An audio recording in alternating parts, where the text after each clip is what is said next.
Aleph Tav Tov Shanai Ches.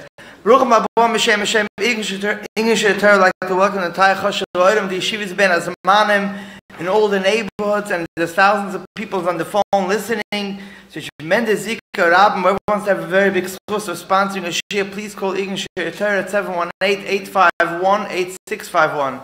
Today's share is learned to Nishmas, my Zaydu, the author today, Rabbi Tzvi ben Rabbi Yechezkel Isaac. Today we have the schus to have with us one of the G'dolim, Mashpiyim, and Kashrus, was Mechazik, thousands Eden and Klal Yisrael, and many times spoke here, Harav, Agoyin, Rabbi Yechezkel Auerbach, Shlita, Yoshev Rosh, Vad, Lechik, and Yonah Kashrus, who comes here every year to speak and to answer all the shaylas in Yonah Kashrus. At the same time, on behalf of English and the entire Kosher of Olam, we'd like to give a mazel tov to Rabbi Yechezkel. He just made chassan last week. In the middle of the Simcha, the Sheva Brachas, he wants to still come share with the Olam and Yonah Kashrus. Der Ebersham und Benchim und lange gute gesunde Jahre und Asachi die Schnachas von this couple von alle Kinder in Enekrach always im Tag Simcha v'Nachas. Harav Oirbach Shlita.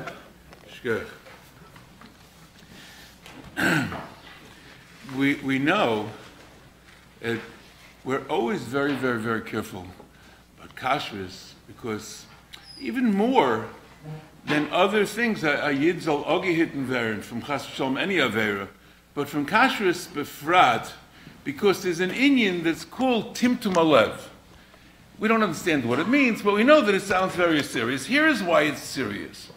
The Rebbeinu Shalom had bashafen a mensch with different avorim, and each part of the person has a specific task, a specific job. For instance, the stomach takes the food and sekait is good darch, and it takes out that which can be beneficial and distributes it around so you can get. A person's moyach, you learn a piece of information, so the mind goes through the issue and takes out what you need to grow. Here's what a lev is.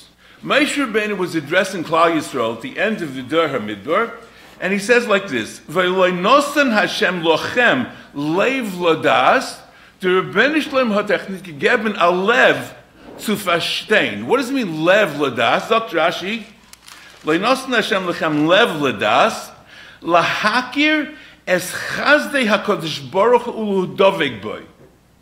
That means das, the job of a yid's lev is to verstehen the chesed that the Rebbeinu Shalom is doing in order that you should be able to be medabik with the Rebbeinu Shalom. Yesterday was Parshas HaChodesh. And we know that there's a famous Gemara.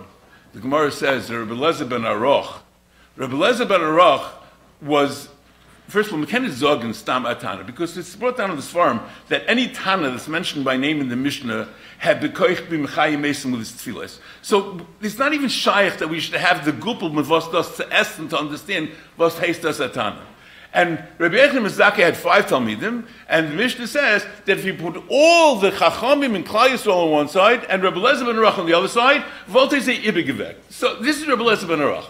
But there was a place in Eretz Yisrael that was the Geshmaka place, and it says that Rabbi Yechezkel ben Aruch went there, and however you understand the Gemara, but the Gemara says that afterwards Rabbi Yechezkel ben Aruch came back, and they gave him an aliyah, and we know that in the time of the Gemara, the Oiler read for himself, and instead of saying HaChodesh es Elechem, he said HaCheresh Hoyo Libam.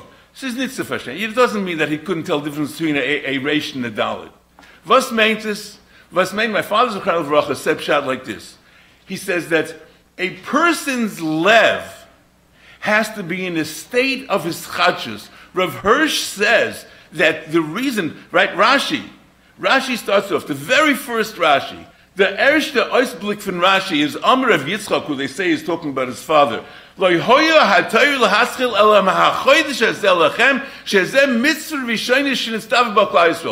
Torah, which is going to give us mitzvahs, the first mitzvahs, why did he choose? Why was this chosen? What was HaChodesh? Because Rav Hirsch tells us that the unterste Shura, the basis from Azayna Yid, is the ability to be mischadish yourself, and no matter what happens, you pick yourself up, you go weiter, mit der Frischkeit jeden Tag. But how can you do this? Only if you have a chadshus, if you're going to dumb it down, if you're going to let your heart become a cheresh, you're going to have a cheresh or your libam, a person's going to go and allow themselves to sink into the trap and the quagmire of Gashmias. Your heart, your heart, you don't understand. You forget, you lose sight and an understanding, an appreciation for the chesed the Rebbeinu Shalom does, and that is the main way we can be medabik in the Rebbeinu Shalom. And on them, was bleit von a Yid. So our care, and the reason that we're so vigilant, and we take such great effort and steps in Kashrus, is because this is mamish the schlissel that unlocks our ability to be full-fledged Yidden. Let's start off with breakfast cereals. We'll divide the time into 3 parts. Number 1, which ones are considered pas palter, so that if pas cereal is available, it should be avoided even if it's kosher. Which companies are reliable when they get the flavors and that the equipment is kosher properly. And any of the cereals al pi halacha that must be bishul yisrael, because most are not lechayr oila al shulchan lachem lafes b'es pas. These 3 parts, the pas palter, Rabbi Yechezkel Auerbach said very carefully, very clearly, that even the mezainis type of cereals that are baked in an oven, he said there's 2 purposes for heating the product, and the only thing that's negei pas Yisrael is where the item is made into a foodstuff through baking. That's called afiyah. Afiyah means you take raw materials, you take the raw batter, you take the unfinished food, and you bake it in an oven so that it becomes finished and roi la'achila. Almost all breakfast cereals, you think it would come to mind, Cheerios, or you take something like Wheat Chex, which is kulei wheat. It's from chemish min dogma. You think that should be echt pas. Lamaisa, it's not, because all these things are cooked first. They're ground into a mush, and then they're formed, and they are steamed and fully cooked before they are. The reason that they go through the oven is to dry them out so that they stay longer in the package. So these things do not have a din of pas, these things have a din of bishul, and therefore the shaila, the third part of your shaila about what's considered oil shulchan lachem lafes b'es pas is negei each and every one of these cereals.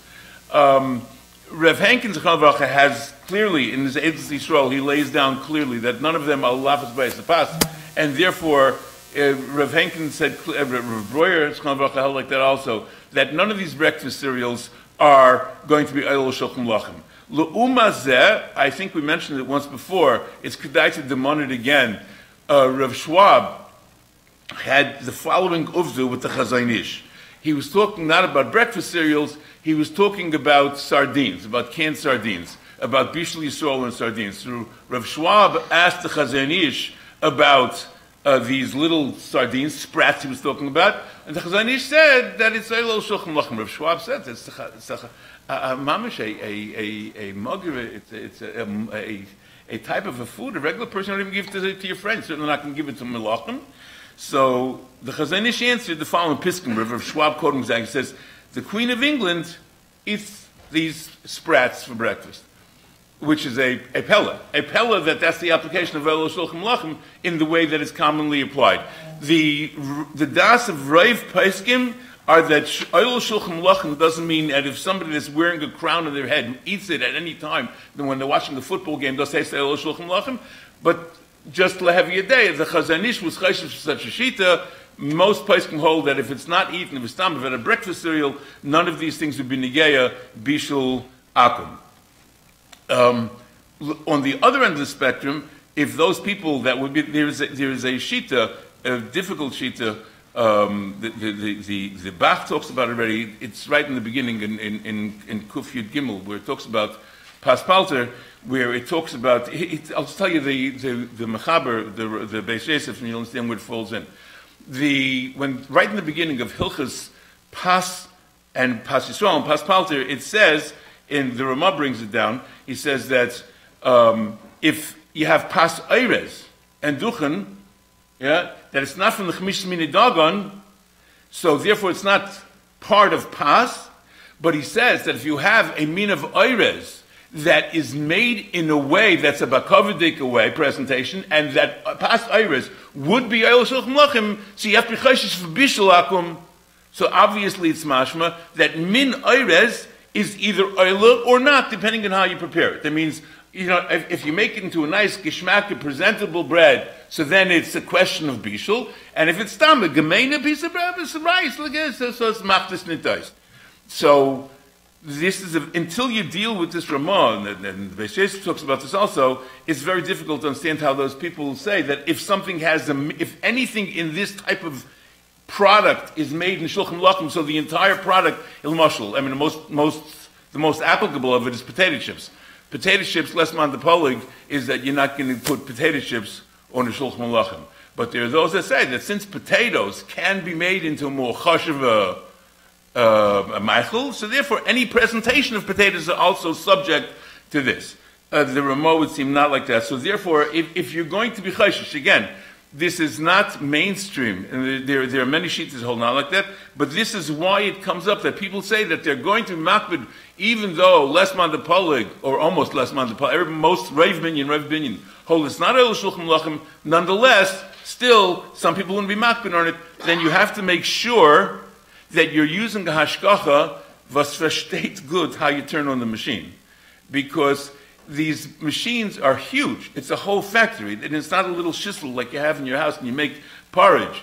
They have, the factories are 10 times bigger than this room, and the machine fills the whole thing.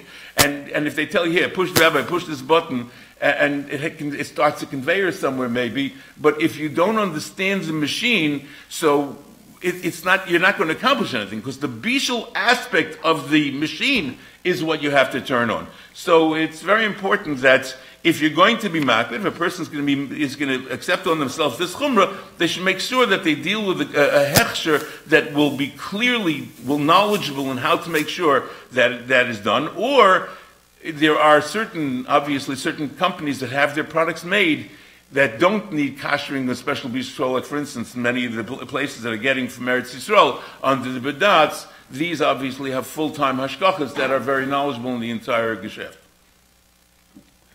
Which companies are reliable when they get the flavors and they cook this kashrus properly? There's a lot of companies too. There's good news in that. The good news is that most of the mainstream products, like Rice Krispies, cornflakes, these type of products have machines that are dedicated. There's so much product that's used that they have machine lines that are dedicated just to this product. And they, in fact, do not need koshering. And even if you see product that is similar, for instance, they have cornflakes and they have frosted cornflakes. So the frosting is sprayed on after it comes out. So it means that the main core ingredient, an item, is made kosher, and even if they'll have a milk additive later, it's on a separate line, without it being negated to that. So the good news is that if you stay to the core parva products, cornflakes, Rice Krispies, in the checks, you have wheat checks and rice checks, corn checks, these things are dedicated machinery to parva and kosher. They do not require koshering at all. There is a new company which has recently come out. It has changed hashgach. It's not a new company. Kellogg's is not new, but for many, many years, Kellogg's was in fact not acceptable. It's ma'avel al arayin how people used it for many, many years. About 6 years ago, they finally took on a decent, within themselves, they changed to a person who was much, much, much more concerned with the level of kashrus, and it took them a couple of years. About 3 years ago, Kellogg's finally got to the point where it was good. Now it was taken over by the OU a few months ago, and Kamat, everything has it. We should not be using it without an OU on the packaging, but the products that are kosher are made in special dedicated lines that the OU has in Kellogg's, and those things that bear an OU are in fact kosher. Some things are dairy, check that, but as always, anytime anybody picks up anything, the final Pesach on something is you when you're holding it in your hand and you decide to use it, and if you don't check to see whether it's kosher or it's milchik or whatever it is, you can't blame anybody else. Now let's talk about hot cereals. Those that aren't flavored, do they require any hechsher at all for a whole year? And those that are flavored, which ones are recommended lechatchala? The truth is that farina and oatmeal themselves are pashut mamish bebeluch and borscht. There's nothing to it. And the manufacturer of the product does not impinge. It never is negeya anything that is a serious shaila. What they do is they take the most serious shaila you have is what bracha to make on it. Because depending on the process, if it's a whole oat that is steamed and crushed, that's why they do it. They take the oats, they take the whole kernels, they put it in the chamber and inject steam so it should become soft, but that's not a derech bishul b'chlal. So there's no shaila of bishul on that, thank you.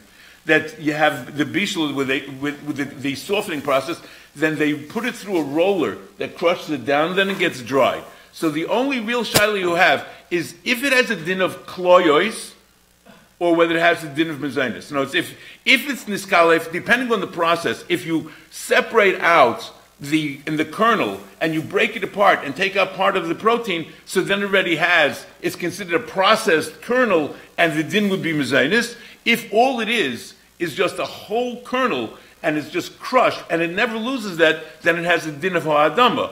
And this, by the way, I don't think you mentioned it here, but granola is very, very much the thing, and it's impossible. It's impossible to tell. People call up, they'll call me or they'll call the Rav and say, what bracha in this? Unless you know the process that they're using to make the product, you can't know from looking at it, because it's very difficult to see the difference between whether or not niskalef or not niskalef. You can't tell after it's mushed together with all the sugar and corn syrup. So this you have to know. But the kashrus of it, is not like, in other words, Quaker oats and stam. And Bichlal, there's a general mahalach that a person has to keep in mind. Food that you eat grows in the field. The Rebbeinu Shalom created the world that bugs live in fields. We came to their mechitza, they didn't come to us. And they live on kernels, they live in the wheat, they live in the corn, and they live there and they grow there and they leave eggs there. The eggs are microscopic. The mitzias is that when you harvest wheat, when you harvest barley, when you harvest beans, when you harvest anything they have microscopic eggs of insects on there. La halacha, there's no problem with these eggs. You can't see them. It's snit and geya. The difference is that if you go to a show somewhere and you get a gewaldige mitzia and you buy 6 years worth of wheat and you put it down in your basement for the next 6 years because you have the mitzia, by the time you're selling it, you're going to be mashkel tarfus to Klal Yisrael. And it is important enough that a person has to be very, very careful, even though it's our responsibility to shtitzen in the Yiddish bride. But the truth is, you have to, if you're going to have something with either a Hamish brand or a Hamish store, and it's been sitting on the shelf for 6 or 7 or 8 months, and before that it sat in somebody's basement for another 6 or 7 or 8 months, it might not be the best thing that you're doing for yourself or your kindlech to buy something which is old to be infested. So it is important to learn how to shop, make sure you're getting fresh product, and demand from the people. You say, if you find something infested once, it's ein zach. You find it infested another time, you come back to the store, you say, Gewalt, what are you going to do here? You're not having it. And you call the company and you say, the only thing that will make these people sit up and pay attention is if they're going to lose money. That's the only thing that's going to get their attention. And you have to tell them that there are consequences to being sloppy about there is no less of a concern with these Teiloim and with the Fafail Tezachin is no less of a concern, and it's a bigger concern than making Bishul Yisrael on breakfast cereals. And so they don't need a hechsher at all? They do not need a hechsher at all. The truth is, it's a davar muzah for you to pick up something in their hand that doesn't have a process that doesn't have a hechsher. So I'm not going to tell you not to use hechsher. But certainly anything, Quaker oats, even the ShopRite brands, anything that has a hechsher via mold that you know that somebody is at least keeping an eye on the factory, mipam lepam, is certainly enough for something like the plain. That's the unflavored ones. Plain oatmeal, plain farina. Once you get more sophisticated, that they have Quaker oats has this stuff with all the different flavors and zachen. Most of it, by the way, is just sugar. I mean, it's just. But the ones that have dried fruit pieces, right? That's how you can. What they do is they have either dried apples, dried strawberries, things like that. The way that these things, obviously, if you took a piece of apple, you cut up a shtickle apple, you put it into a bag, you come back a couple days later, it's fulfilled. The way they do this is they freeze dry these products, And the freeze-drying process is something that there's not, it sounds like it's freeze-dried, so what can possibly be the shaila? The point is that when, the shaila is that in the first step in freeze-drying something is to heat it, because that's how you evaporate out all the water. You heat it, and then you freeze, after it's dry, you freeze it. And it's very, very, very important, because every freeze-drying company that I know of is doing non-kosher. Not just a little non-kosher, echt non-kosher. And if it doesn't have an excellent hashgacha, then certainly to buy something without a first-class hashgacha is a very difficult thing to agree to. Quaker Oats flavor? The Quaker Oats is a well-certified company, and they have as good as you're going to get. In other words, among the freeze dryers, they have good people on the Quaker Oats company. In fact, they have a feeding because there's so many different things that's happening there. They have a very, very strong hashgacha presence in the manufacturing plant, and they take products. You know, I just give you a disclaimer before I start. Everybody, including everybody, and everybody is a huge word because it means everybody, uses products from China. It's very difficult to say that something from China is a Mahadran product. It just doesn't exist, because nobody is as smart as the Chinaman is crooked. And they'll figure out, you know, you can lock all the doors, they'll climb through this window. They lock all the windows, they'll make a hole in the roof. It's not shaykh. And unfortunately, there are more and more people that are getting products from China, and it's cheaper, and everybody's using it. Talking about yogurts.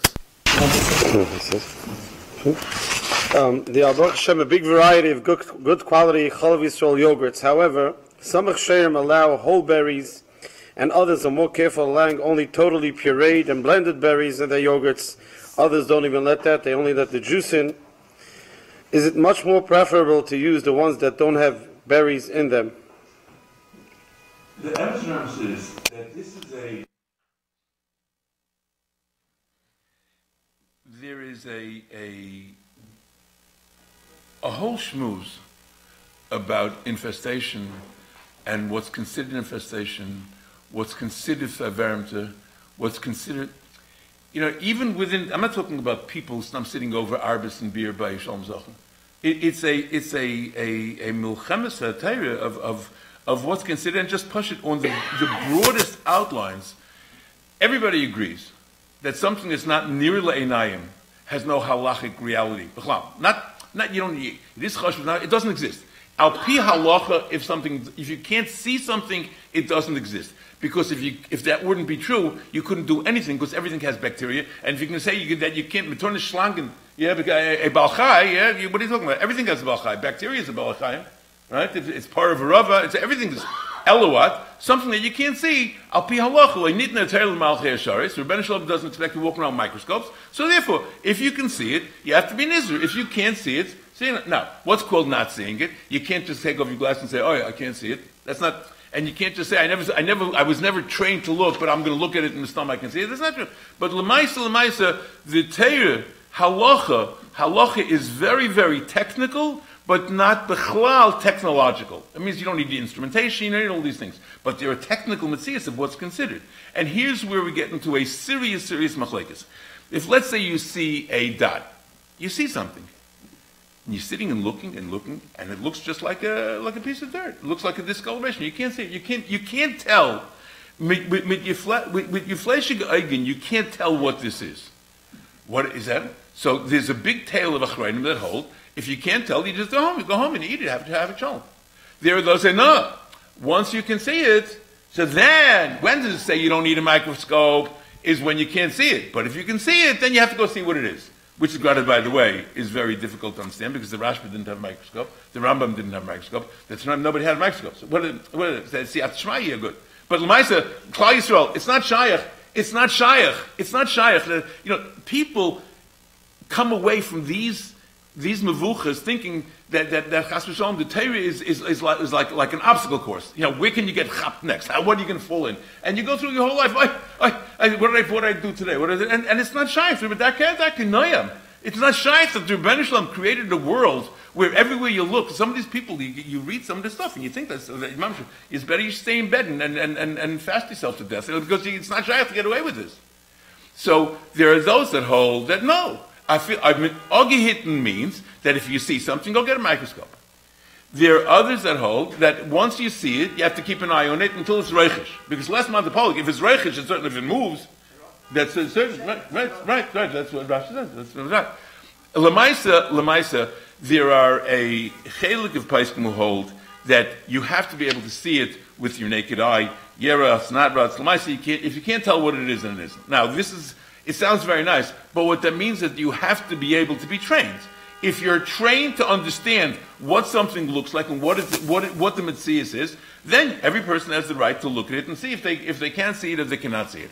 Also, that's the whole Gemara in Becheris about what's considered, what is considered also, what's considered if it has to be in Kibriyasai, right? Because we always know that something is bought to something's going to be washing alpha alafim. You have a strawberry jam. Even if there was some bugs on the strawberries at Zicher, it's bulked by alpha alafim. So what are you dealing with? So the only thing we're worried about is a whole sheretz, because something that's kibriyasai, something that's complete as it is. Now, if you ever see these little bugs, they have kanei naharas, eye stalks, and they have feet and hands and legs and more than you can count, and they're all over the place, and they have wings, and they have such parts and such parts, and when you beat them up real good, like some of them fall off. That's what they do. When you put it through a blender, that's also shaila. Shaila is that how much you have to. It is true. There are certain mumchim. For instance, when you take raw stuff, or even dried stuff, in figs is very, very old.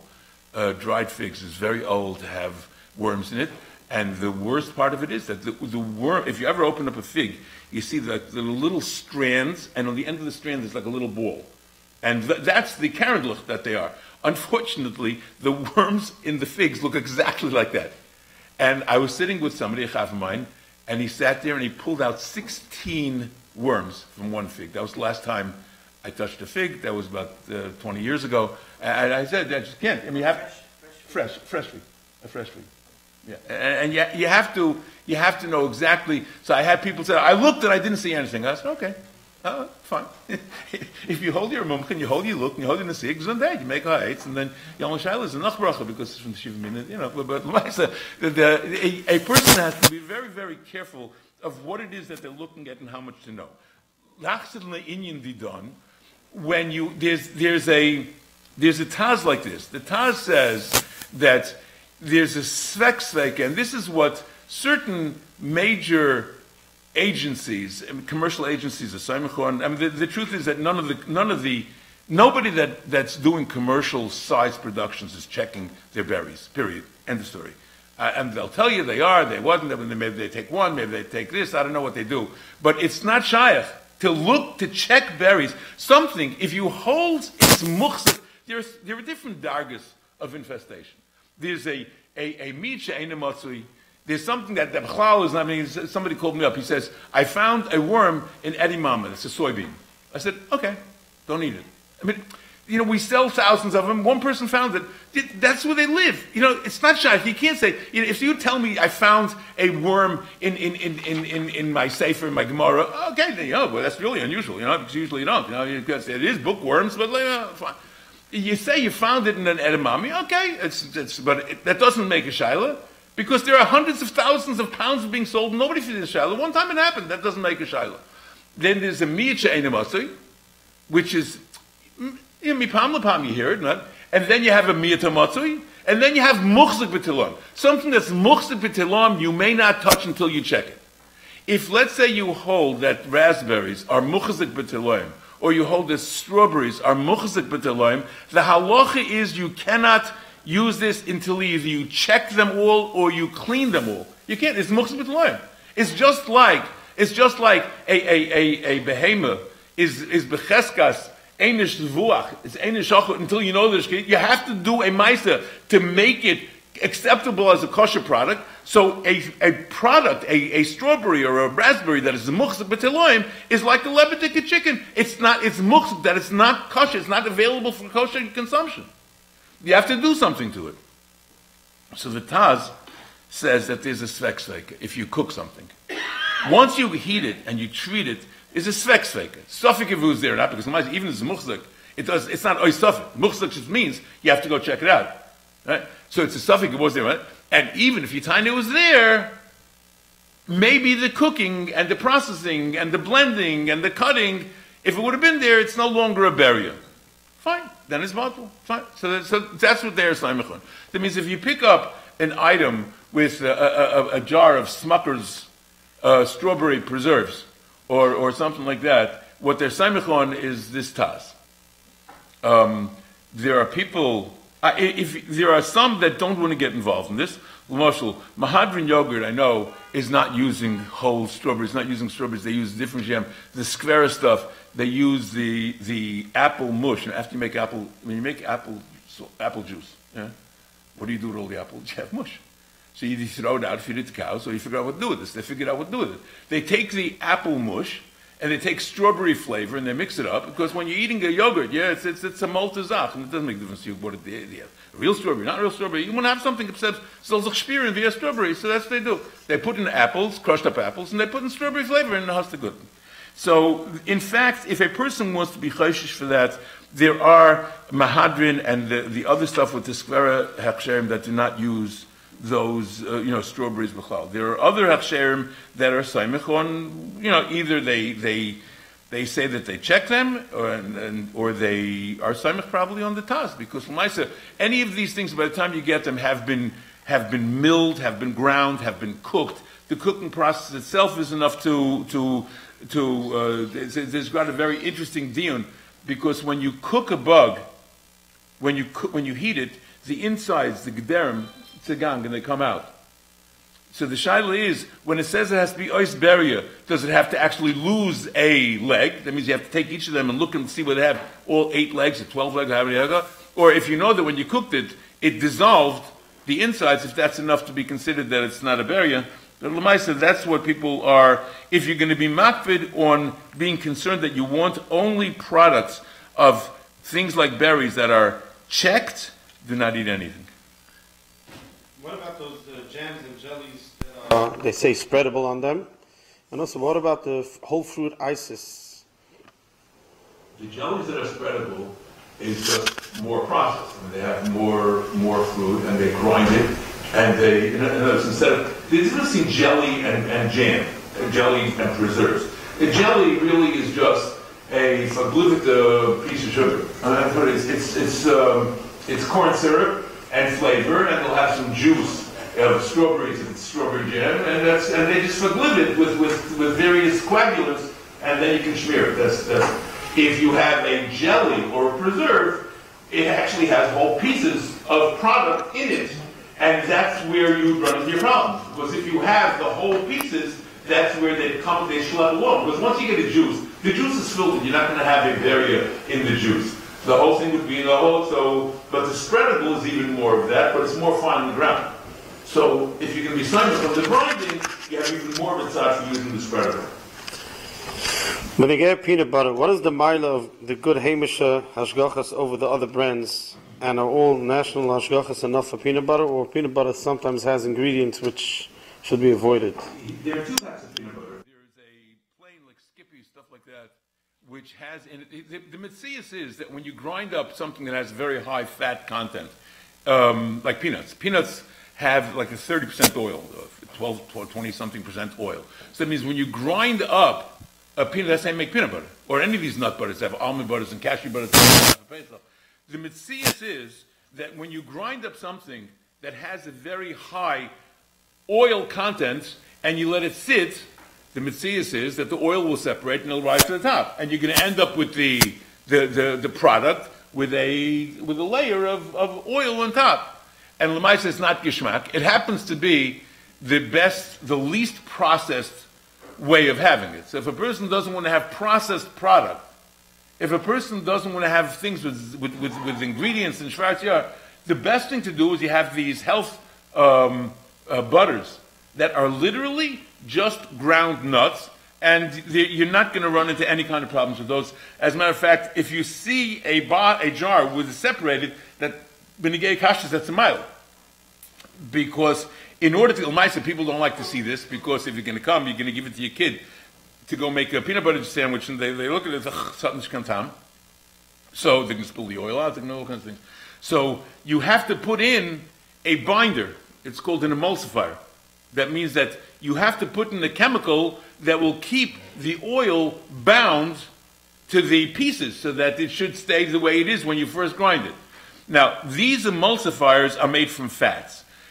Kamat, overwhelmingly, certainly the roiv, the overwhelming roiv of emulsifiers today are made from kosher oils, because when you make the emulsifier, you're using parts of the oil that it's already past processing.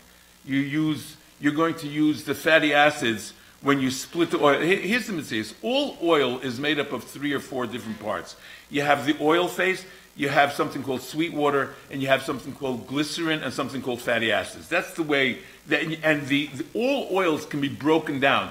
You can have chicken schmaltz, you can break it down that way. You can have corn oil and break it down that way. You can have soybean oil. That all end up, and most of this stuff, the huge predominance, the rub of this stuff is done in the Far East, where they use coconut and palm kernel oil to break up and make these things. They split the oils into the glycerin and the fatty acids. The glycerin they ship over to be used. We'll talk about that later with other things, medications and things.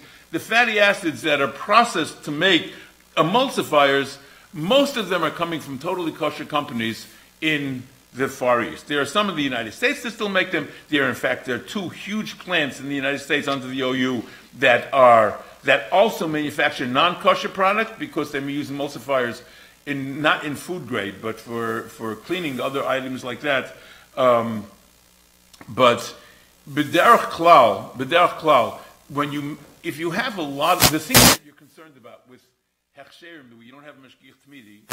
Why are you concerned about not having mashgiach tmidi? Because l'maisa, something can go on. You want someone there that if a shayla comes up, he should be off in art to deal with the question. And in the business plan, the operating principles of the hashgachas of the OU, the Star K, the Chav K, they don't sit there off in art. They are more informational exchanges where the company will have an information base of what they're allowed to use, and the mashgiach comes in regularly to make sure that the information is being followed, checks the ingredients, checks the receivings, checks the shipping, checks the label rooms, checks all these things. And there are so many different ways that you check a company to cross-check, to make sure that everything is going right. That's what they're samech on. So obviously, the best thing to do to avoid all the shilas is if you use these healthy brands that don't have any emulsifiers at all. That's the best thing to do. The next best thing is to buy from company that would have a source that you know is only going to be getting from, let's say, this company called Grinstead that only manufactures, which is, by the way, one of the major, that's the basic emulsifier used in the nut industry is Grinstead, which is a totally kosher company. There are some others. If a person doesn't want to use an off-brand, Aldi or ShopRite and these things, no. But the ones like Skippy or the main brands themselves are certainly being manufactured to standards that do not require any more pikud than that. When you get apple juice, is there any kashrus from plain simple apple juice that any hechsher is enough for it, or it needs a better hechsher because process? Well, on Pesach it certainly requires a very, very good hechsher. Not only not stam hechsher, but a very good hechsher, because unfortunately, everybody is using apple juice concentrate from China, and it is very common for them to counterfeit and forge the apple juice. They use, corn syrup with apple flavor. It's ma'aseh b'chol yom they do this, and unfortunately, the major agencies and some of the not so major agencies are saimach that there is something called a group 1 ingredient that kashrus agencies mehechel ad kila, regardless of not only the OU and the KSA and the OK, But I mean, the other brands that you would be surprised at doing it, they say, it's a group one, it doesn't require any hashgacha, it's good, it's fine, beblech and borscht, nothing, it's not a problem enough to be a problem, you can use it from wherever. Unfortunately, fruit juice concentrates are on that list, and some agency hold them on the list for Pesach also, and you require, especially for Pesach, you require very good hashgacha, or an apple juice. Because even the ones that say crushed from pure apples, you have to know what they mean. It means they once were crushed from pure apples, or the Zaydu was once a pure apple, but it's not so pashut. It's a big mistake to believe things that you read either on or off the label. What about for the whole year? Regular? For the whole year is like this. If you have a fruit juice company, Which one could you use that you know is good? if you have, here's the story.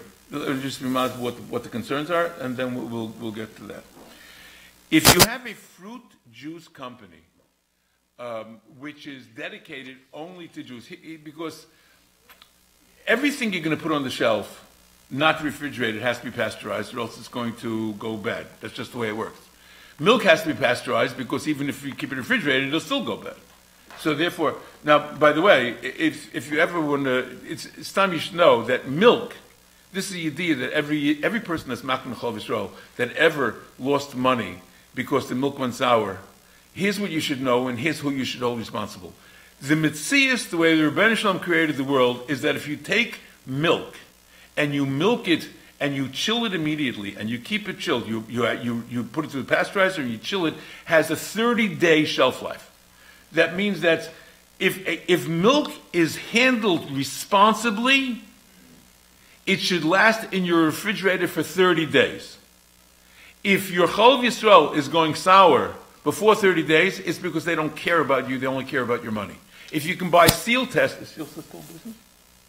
No more. If you can buy Billy Bob's milk for $1.25 a gallon, and Chol Yisrael costs you $4 a gallon, so a person's makna, you understand, custom to have kosher. But if the product is going sour, it's because they don't care about you, and you should complain.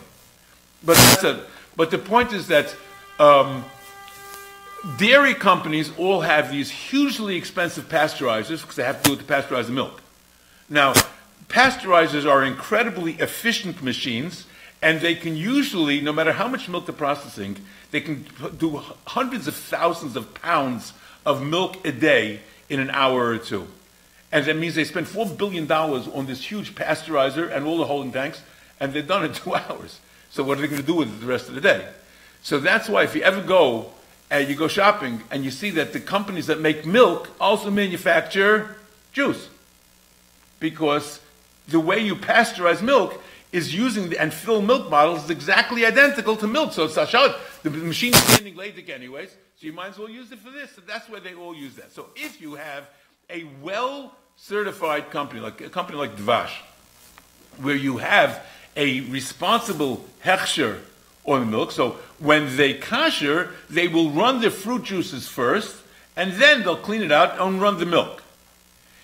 If you don't have that, that means if you have stam a company that's irresponsible, and milk powder, it requires a very good hechsher, because it is always, milk powder is always made in the same machinery as not kosher milk. That's just the Metzias. I mean, that's where they go. Nobody has, even those companies that are large enough that they say they have their own machinery for cheese and yogurt, nobody has a kosher spray dryer for making spray-dried milk powder. So therefore, if you're doing it, you have to be very, very careful what they want. You have to be, since there is a huge amount of milk that's required because they use this milk powder in chocolate, not only chocolate milk, but the chocolate bars that you make. They use a lot of it in reconstituting anything that they'll have for ice cream, stuff like that. They use a huge amount of milk, and you have to make sure that the person that you're trusting understands the chaimer and will check very, very carefully of which milk powder they're going to allow into the product. Pancake mixes, is any hechsher good enough, or it's a... Pancake mixes, there are two different types of pancake mixes. There's a powder, is that what you're talking about? The powder is much less of a shiloh than the other. Well, there are aspects. The pancake mixes, if you buy there are some that you just have to add milk to, and that has the eggs in it by themselves. So if you have a spray-dried egg, obviously it requires a very good hashgacha. If you buy it where you have to add eggs and milk, and all it is the powder, that means it'll be the flour and that does not require much of a hechsher at all. Certainly any OU product would be good for that. If you're talking about products that have contained powdered eggs, you have to be very, very careful, and you would want a more upgrade on your hechsher, because there's a lot more concern about powdered eggs than on the other stuff. Which baby cereals are good?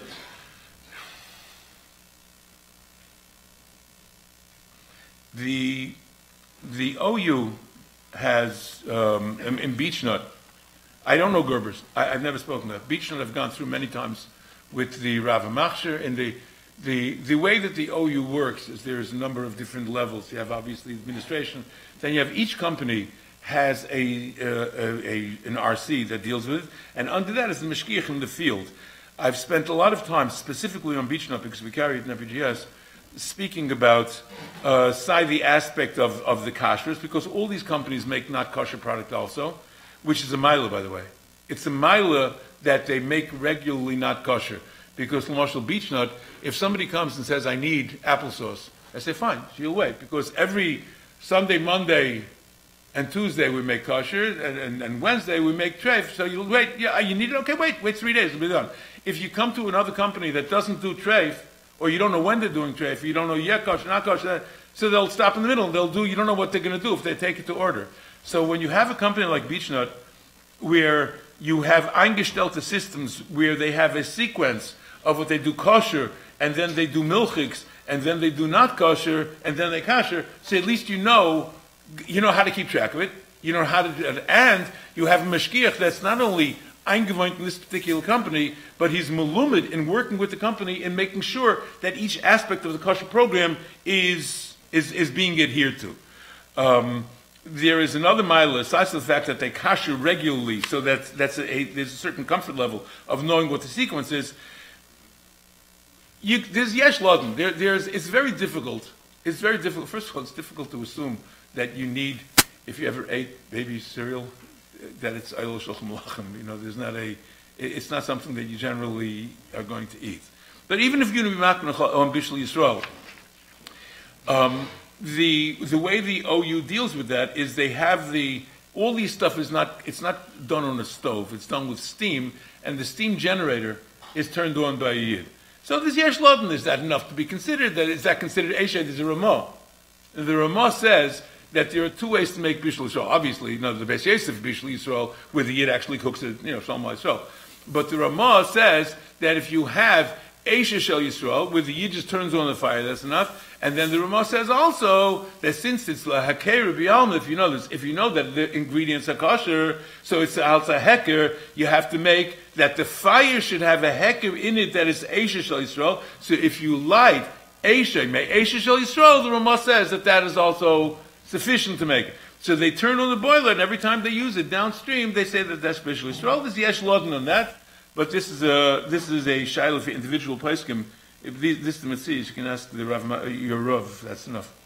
Are there any other baby cereals that are good? First choice. I spoke with tishach about first choice, and they told me that they're using a different plant, and they said that they sent the mashgiach down, they kashed the whole thing mehechel at kila, and he was there the entire process, and it's Bishul Yisrael, and there's no problems with it whatsoever. So that's they certainly say that's good. The Gerber company. I never went into Gerber and stuff. I just dealt with beechnut because that's what we carry, and we mostly. I just simply don't know. What about the baby jars? They have vegetables. I'm talking about that. I'm talking about the vegetables and the fruit. Baby jars are the beechnut. I'm talking about specifically the jars. The cereals we'll speak to separately, I think, later. But the meat and chicken, I don't know. The only ones that make kosher meat and chicken that I know of is First Choice. And I spoke with the Sardines about it, and they said that they're mashgichim there entirely. They go through mamish from the koshering, the cleaning, the koshering, through the entire production and labeling. They said that they're there. And the cereal? They have only jars, First Choice. I don't think they have, powdered cereals? Have any contact children either. I was in it asked my 25-year-old about a baby. Let's go back to the formulas. There's so many different baby formulas. Powder form, liquid form. Many are not kosher at all, and some are not totally so. Right. So many Yiddish newborns are left in the hospitals and nurseries, and parents don't even realize how careful they should be to warn them or to check up to see that they give the newborn the Yiddish kosher stuff. It's a serious problem. It's a serious problem because of the following: it is easier for the hospital to just not bother making any chilukim. They just have some nurse that goes and just feeds the babies, whatever it is. At the other end of the spectrum, there's stuff that certainly has a shaila, and the shaila was certainly dealt with. L'mashal, there's something called Nutramigen for Preemies.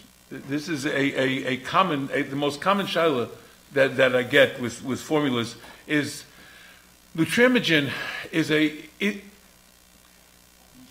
baby, like any human being, has enzymes in the stomach that digest the food. I mean, it's not just the way things work. Thank you. Thank you very much. The way the stomach works is that there are certain enzymes that break down the food. If somebody is missing this enzyme, they can't digest it. L'mashal, there is one of the enzymes that's called lactase. If you know somebody that's lactose intolerant, what that means is that their body is not producing lactase, which is the type of enzyme that breaks down the lactose into digestible molecules. So there's proteins that children, babies, need to grow, and if there's a pancreas is one of the avarim that the Rebbeinu Shalom created in your body, and the pancreas will produce something called pancreatin, and that is what dissolves the proteins and makes that a person should be able to digest it. If a baby doesn't have that, they need protein. A baby without protein, you need that. It's the most basic building block of life. So what they do is, there's a company that takes, they have a process where they take casein, which is milk protein, and they take pancreatin, which they separate from the pancreas of a not kosher animal, and they treat the casein with this pancreatin so that it's pre-digested. In other words, it starts off, by the time they then purify, they take out everything. Well, pancreatin is expressed b'chlal. But you have this casein that was treated with pancreatin to make it edible, that the child that should be able to take this thing, to whatever benefit the body needs, they're able to get from this casein. So you have two serious shilas. First of all, casein is from non-Chalav Yisrael, obviously. They're not going to get Chalav Yisrael casein. And then the enzyme, the pancreatin, that was used to process it is from a not kosher animal. Now, here we'll set aside the non-Chalav Yisrael because there's no way to get away from that. You're going to have to recognize that there is no Chalav Yisrael alternative that's available. Benigedi pancreatin, the only shaila, because it's certainly not in the Ilanayim, the only question is whether it has din of davar hamaimid. A davar hamaimid means, if let's say you take, the Gemara says that when you take something which changes the Metzias, so one of the familiar cases is if you take sraf of arla. We know that a tree, for the first 3 years after you plant it, has the din of arla. It's asa b'hanoah. Not it's asa b'achila. The Gemara has a couple of cases. If you take klipe arla and you use it to color something, right? You have to throw out the kalil. So another use for a tree is that you take the sraf, the sap of an arla tree, and you use it to be maimed milk. You make cheese out of it. So that's called davar maimed. So you say, what do you mean? You use only a tiny, you use a little drop. He says, true. But something that's a davar maimed is not bottle, because as long as the reishim of this that you're using, it's nicker, bekenis dekenin, by looking at it that it was used, so how can you say it's butter? You look at it, you see, before it was milk, now it's cheese. You used something you couldn't see. I don't know what I saw, I didn't see, but now it's cheese. You can't say it's butter. So some poskim want to apply and say that pancreatin, since it's digested the casein, it has din of davar maimed. It's a sherzach to say that it's also because l'maisa you can't say any difference in the casein, and it's a sherzach to say. But if you're going to say that's mutter, the Nutramigen would not be a problem because it certainly is not worse than sheres nisraf, which is mutter for refuah. If there's no kosher alternative, that's at the far end. And that's the worst player in the formula scene. Then there's the Similac, the non-Chalav Yisrael Similac, and a person, it's never too early. It's never too early to have. I can tell you that with the Hava Uvda, many years ago, before I started working Kashrus, I was teaching in the Sardines yeshiva, and one of my chaverim was a male, and he told me that he learned his milah by an old male in Bnei Brak, and he told him that he has a Kabbalah, there's that if you wash the baby negelvasser, no matter how yellow the baby is born, if you wash the baby negelvasser, this was before the stapler. I mean, the stapler also, I'm saying, but it says, so it's fine. So I filed that away. A number of years later, we had a baby who was so yellow that they told us that if it goes up one more point, they're going to have to do a whole body transfusion. I said, okay, fine, whatever you say. We came there, we came there from the first day, we started watching the baby, and the bris was Bismanai. And it was, this is the revenge on Viertach the Welt, I mean, it's just, you don't know because you can't see what you can't see. So but you never know. A child, even at that age, a person's going to go, if a person holds that they will be makna chol Yisrael, come what may. So certainly they have to make sure. Baruch Hashem, the J&J product, a friend of mine does the hashgacha. He told me that it's mamash al tzadi yesitayv, the J&J baby formulas that are the substitutes. And a person certainly, you have to shtel zachayin. The hospital couldn't care less what they do, and a person has to advocate. It's very much in mode now. Your parents have to be the advocate for the child. There's nothing more important than advocating for your child when he's a tinnik, that he should be arguing in that. When we go to fish, everybody knows that fish is one of the things that the Gemara says it needs 2 chaysamis. And it needs a very good hechsher to make sure that every fish has not kaskeses. Are all kosher brands makrid that you should see each fish to make sure it's not kaskeses? When you say kosher brands, there are certain hashgachas that have a gang in halacha which doesn't deny this, but says that they accomplish it other ways. The OU does not have on their tuna fish, the stam tuna fish, the Kosher Pesach. That says Bishul Yisrael is Mishki. It says MT in the date code is MT BY.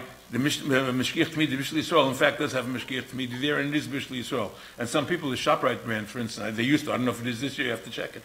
But in years past, the ShopRite brand was coming from that special production, and people would stock up the whole year because that has every mila of every other hashgacha. There are officially what separates out the stam hashgachas from, let's say, something like the OU is that they're supposed to have mashgichim there. How do you say this? There certainly are mashgichim in the company. Does every fish see? Does a mashgich see every fish? It's very, very difficult to say that. There are some that certainly try. I know that a friend of mine does a lot of the work for Cal Delight, and I know that he says he goes with a team of people, and they not only do for Cal, there are others that make it at the same time. And even he says that no one sees every single fish. It's simply not true, but they see, because when it comes through on the belt.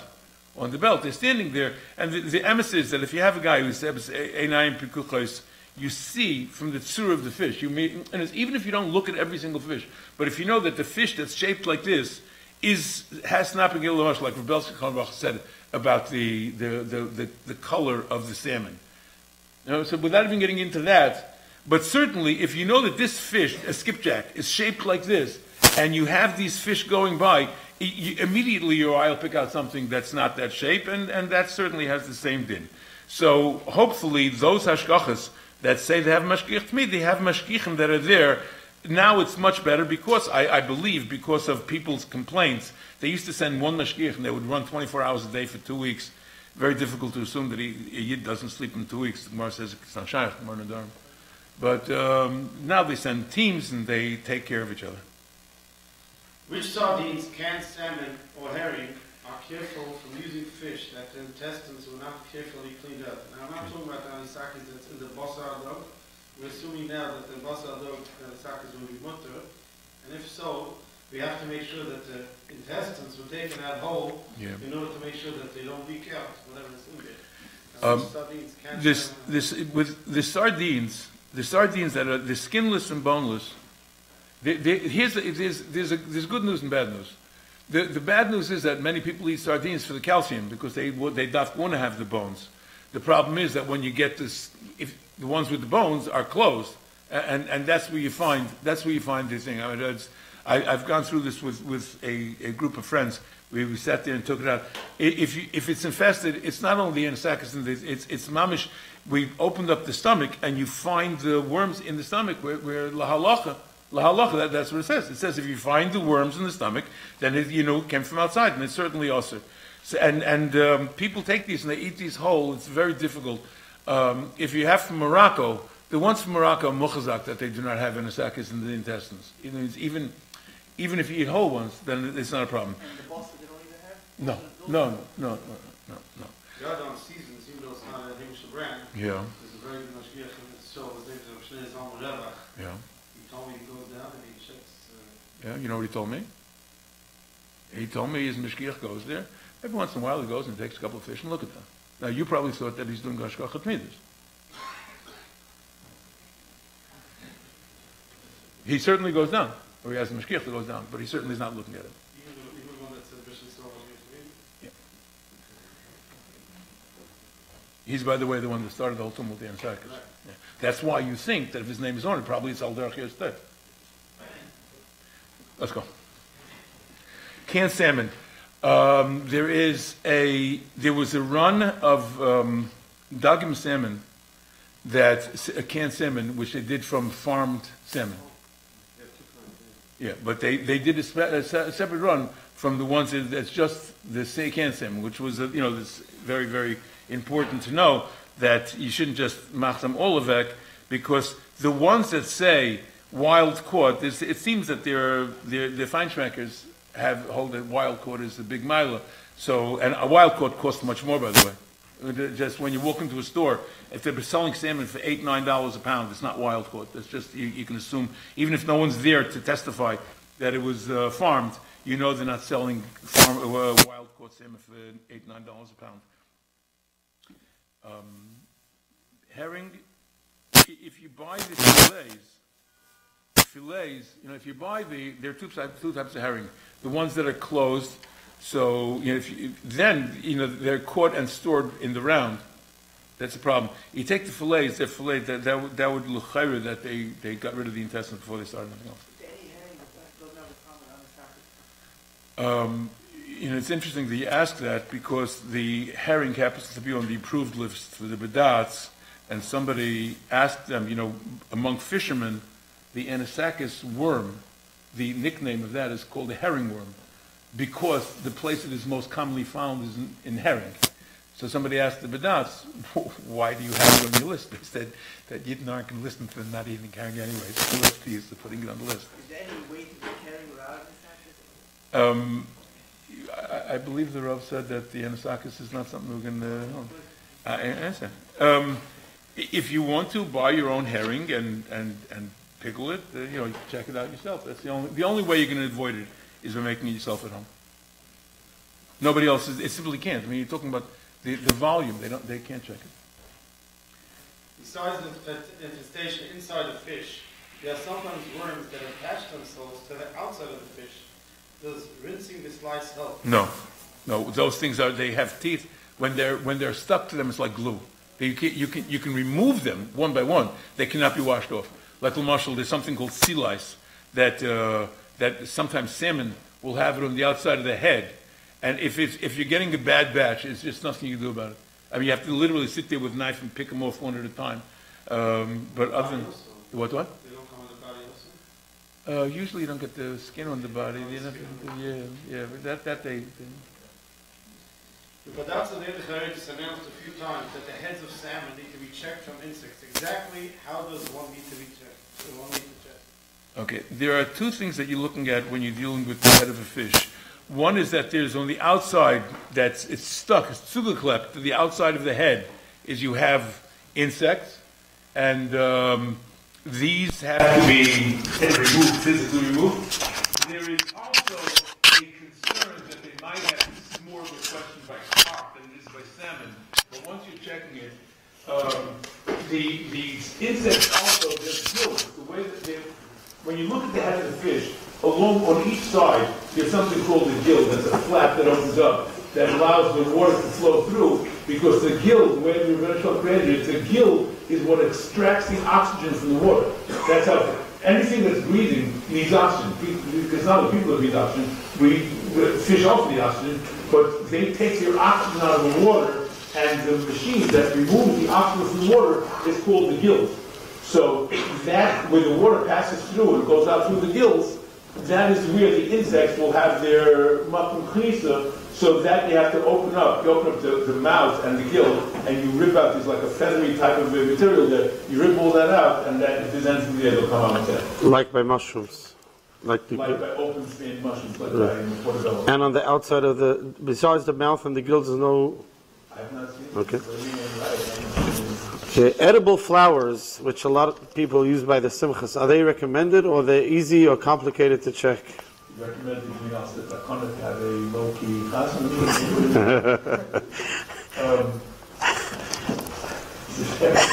Working food service, he tells somebody, if you're hungry, go out to your garden, start eating flowers. I'm not sure exactly, maybe or some should drain. But if you do not check them, they cannot be used, because they are frequently infested, period. And because we know that we do check them, and we find them not all the time, but when they're infested there, you can't even clean them. So it's better not to eat them as well. And certainly any decent hashgacha will not allow them use on food, especially food contact, unless they're cleaned well by somebody who knows how to clean them. Is it advisable not to keep fresh flowers on a table that food is served on it, since it's known that a lot of plants are frequently visited by insects? What's a chumah yisera? Well, if you're outside, and we're coming up to the summer now, and people are going to be in the country, and then if you have things, then maybe it's better. I don't remember the last time in my own home where I saw insects like clustering around my table. People don't have flying insects in their house. If you do, you have a bigger problem than just the plumbing.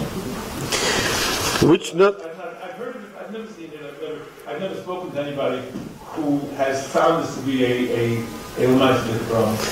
I can tell you where it is a problem, which I saw many times.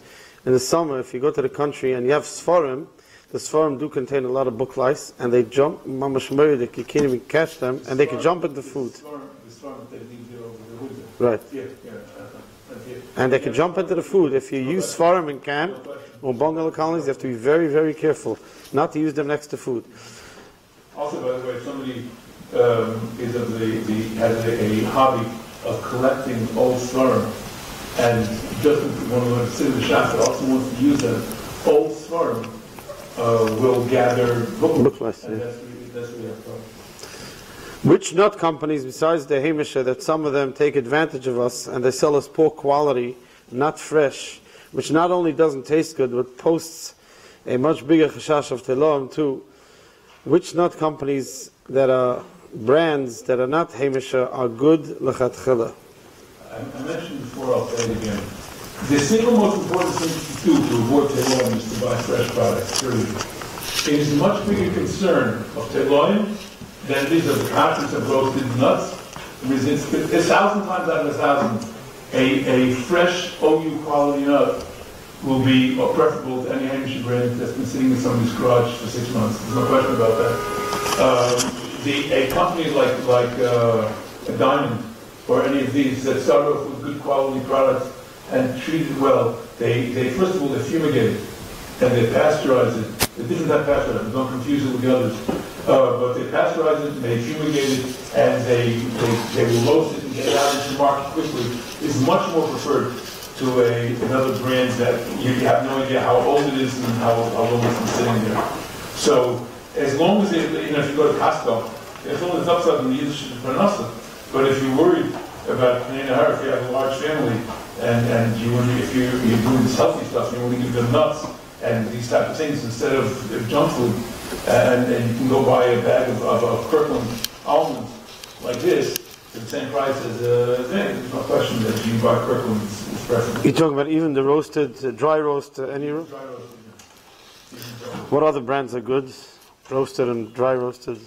I'm not familiar with brands. I can't think of brands, but certainly if you deal with companies, the name brand companies, that and you buy them in a place that has a big turnover, then certainly that's preferable.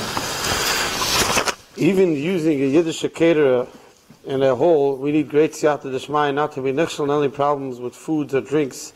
How much more so when the caterer brings the food to outside locations? Was just doing hashgacha, an iber hashgacha, in addition to regular heimish hashgacha, in a catering called Chas on a Thursday night. And he went into the other room where they were preparing dessert, and they were using milk ice cream. So he stopped him, obviously, and he asked them, like, what were you thinking? So the guy, the chef, said, well, you're here because you said this is going to be Mahadran Hashgacha. So he went out, especially bought Mahadran milk ice cream served with the flesh dessert. So if you don't know what you're doing, you just don't say, okay. Yeah. Now, especially when it comes to hotels or goyish halls, what exactly can the pashto eat make sure not to be nechshel? The mashal, they mix dishes a lot of times, non-kosher ingredients, switching foods, chel Shabbos, b'shel akim, v'chulei. It's a very good question, and one that certainly has no simple answer. You have to know that even though every Yid has a chesed kashrus, I think I've once said over here from the Satan Rosh said that it's not as that. He said all the chadakas that talk about the Gemara are well, except for the one Einod and Tereich that's money. He said that must all work. But all the other chadakas, like every Yid has his kashrus and blame, because of the Decaffeinated and the Juka business, it's very, very difficult. So if you have a hashgacha where the entire hashgacha consists of the fact that I know the balabas is an Erlich Yid, so it's okay. This is a terrible, terrible problem. It's a problem not only in catering, it's a problem in the Geschäft on 60th Avenue. If you go in and the balabas is busy trying to make a sale of this and that, and the guy is out in the back taking the delivery, and they have 1,000 different items, and every day, at every church, even there are kosher ogihits in the companies that do deliveries today, and they also, because of what business climate is, they have both kosher and not kosher in their products. That's what they do. And no business is big enough to be supported entirely by the products that you want. And every time a truck pulls away from who packs the truck? Not Mara Rashi. Everyone said it. It's not people read English.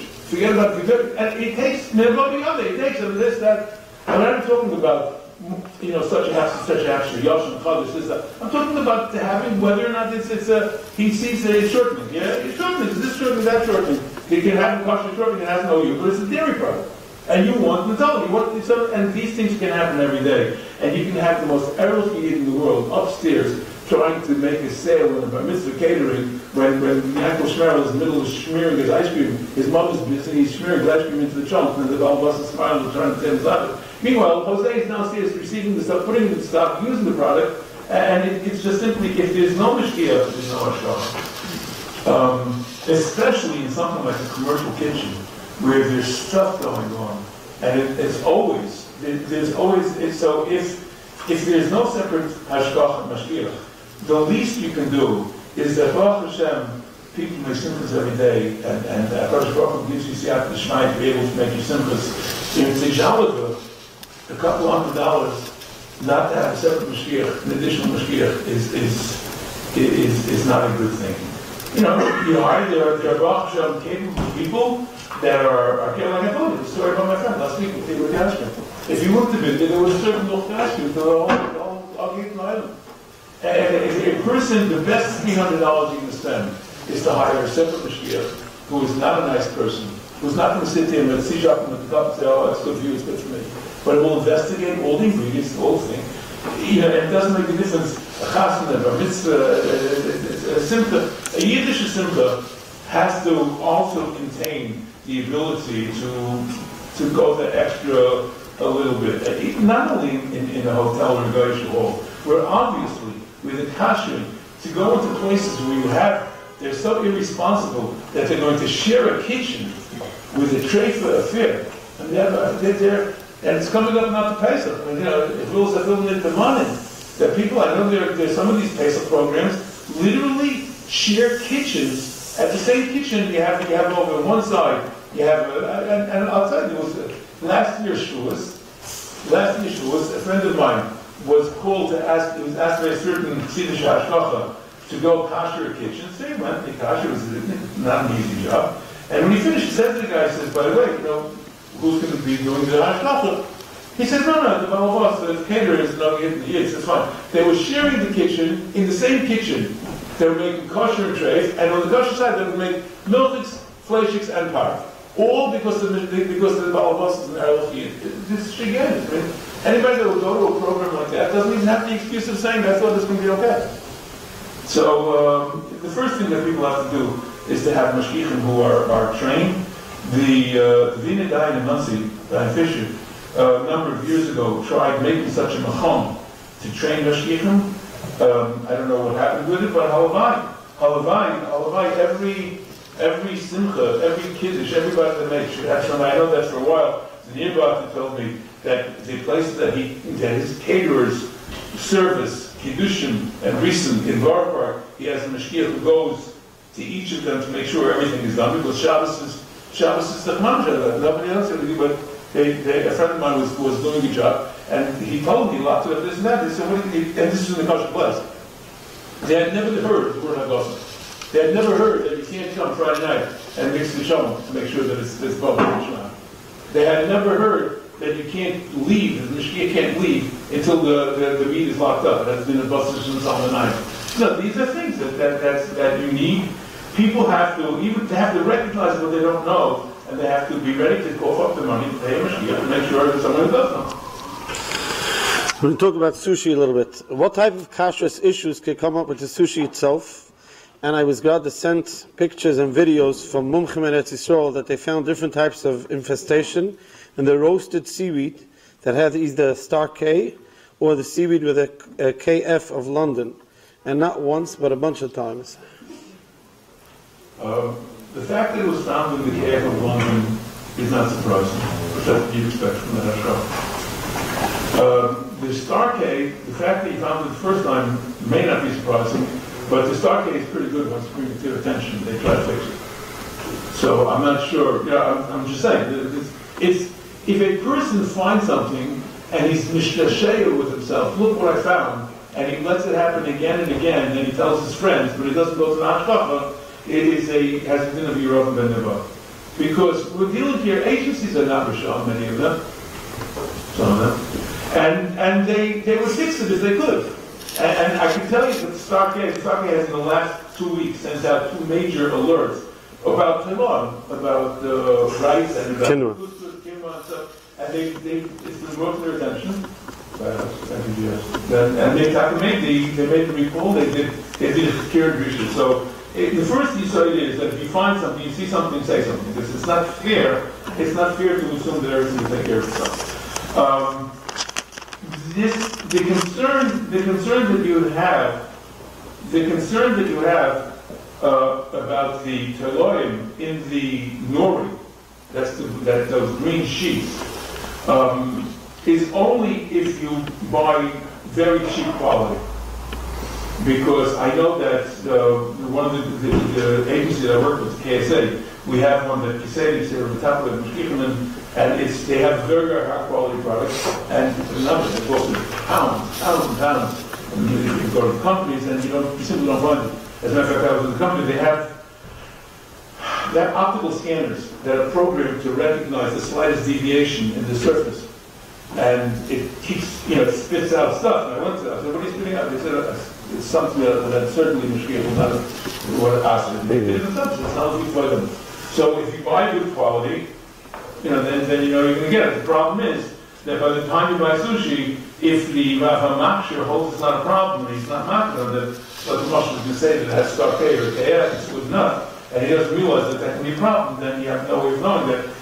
Anytime you buy something from a Rav HaMachshir who just has a pretty name, or he's attached to some shtetl that no longer exists in Europe, or a Bistiva that expired 200 years ago, if it's just because he looks good in the picture, it doesn't mean he knows.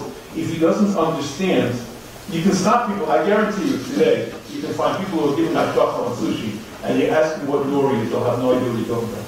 And you ask them what could be the problems of it. You ask them if you have infestation issues. They say, "What's going to If a person doesn't know, they simply don't know. There's odd indicator of what a person doesn't know if they don't know. We're going to talk about fruits and vegetables from Eretz Yisrael. The market is flooded with imported fruits and vegetables from all over the world, including from Eretz Yisrael. Not always is it possible for us to know where it comes from. L'chayre, as long as we don't know where it comes from, l'chayre could assume that it's from all over the world. But it's known that Costco, ShopRite, and even Bingo for a while had, and a lot of them still have, fruits and vegetables from Eretz Yisrael, which can either be Arla, if it's fruits, or Tevel, any of them. How do we deal with this issue? The best way to deal with it is not to get involved in it. In other words, you take something like Costco, which buys from a co-op called a citrus fruit, the co-op, which one of the major suppliers is Eretz Yisrael. And it's not only the citrus, it's called citrus fruit, but it also has carrots, peppers, which was flooding the market now. ShopRite still has? Yeah, because as the European Mashman are getting more with the BDS program, they're saying they don't want to take from Israel, it's not. So Israel is finding market in America. And peppers and stuff like that is a terrible kisholin. And it's consumer beware type of an item. If you have a store that has a hashgacha, where they're careful of where, and I found this, even Yiddish Geschäften deliver product, they don't realize it's very strong. You go to the Han, you go to the place up in the Han terminal, and they load your truck, and they throw on this, they throw on that. It's a person has to know themselves what it is that they're looking for, and they have to make sure that there is somebody. If nobody is responsible, then certainly they won't get taken care of. So if they go to a store where the store says, listen, we just sell it, it's your problem to figure it out, okay, fine, then at least you know that you're from. So if in fact you cannot keep track of it, so don't go there. All food stores and grocery stores don't have a hechsher in the fruit. I find it, I'm not disagreeing, but I'm sure that if you had an Arab Yid who's a sefer and you told him there's a problem with this, can you please at least stipulate to your supplier that you cannot have stuff from Eretz Yisrael? See, right now, if the Baal boss doesn't know, it's a Pashtir. Right? He doesn't know that it's coming from. He doesn't know that. He doesn't look for it. He's not careful of it. He's not aware of it. You tell him, I want to be careful. So if he says, okay, I'll make sure to tell the supplier. So at least you know you're doing something about it. At least then you can tell. When you get the box, you should always see something in the original box. In a place like that, because by law, they are mechuyev to have marked the country of origin, or make that information available to you. So even if you go to ShopRite or what you want, they have to have made available to you the country of origin and check it out. Could it go through a different country, like Holland peppers come from Israel and go to Holland and come here? It's not Mustaver, because these type of things, especially not Holland peppers, because Holland pepper, Mr. Holland is not particularly happy that Eretz Yisrael sells stuff called Holland peppers. They're certainly not going to cooperate with them in perpetrating that. But there's always that problem, but then you have to do it right. And then you have a cold part. That's the one thing I learned. The market is flooded with such a great variety of drinks, some with better hechsherim, some with hechsherim that are accepted to all, some not. I'm talking about sodas, soft drinks, energy drinks, flavored drinks, vitamin drinks. And also when traveling, you find the same brands of sodas that we use here, or some people use here, but with different hechsherim or with no hechsherim at all. Is it okay to assume that since they probably use the same base syrup, it's fine? Or since we're not sure, we shouldn't drink it? Or are there any that could be used all over the world? There are a number of fine to this particular question. In the United States, you have different companies. You have to, let's say, it's a company like Coca-Cola. Coca-Cola is manufactured in 4 steps. And in each of those steps, only at the last step where it's actually put into the bottle and with the sugar or corn syrup is there differences whether it has a hechsher or not. Until that point, it all has a hechsher. It means the flavor, the concentrate, the syrup, all has a hechsher, and it's all certainly acceptable. The difference whether it has an OU or another hechsher on the actual bottle is whether or not somebody struck a deal with the bottling company. But in the United States, there's certainly no concern of Coca-Cola. Now, Pepsi is the same. But the core, there's a difference between the core items like Coca-Cola or Diet Coke or Pepsi or Diet Pepsi, ginger ale or Sprite, those are fine. If you can start going through all the different, like they have Mountain Dews every 2 weeks, they come out with different type. They're constantly changing the flavors and changing things. Then I would not advise being silent on that. But certainly the core national brands like Coke, Pepsi, Sprite, or the Schweppes ginger ale, there would not be a problem of buying it anywhere. That's in the United States or all over? In the United States. I can't say for where else they do that. But in the United States, it's certainly okay.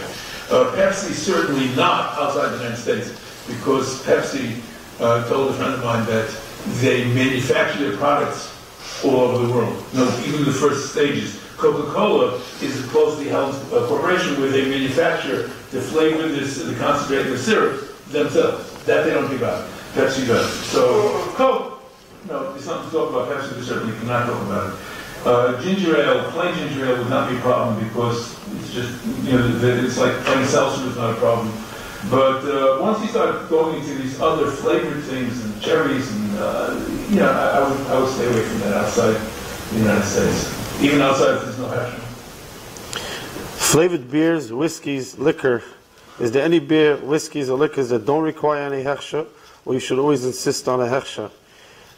Like the Chaz Auerbach said, but as a shein Zeit, as Kalal Yisrael should be makbid to drink all these drinks only with a hechsher.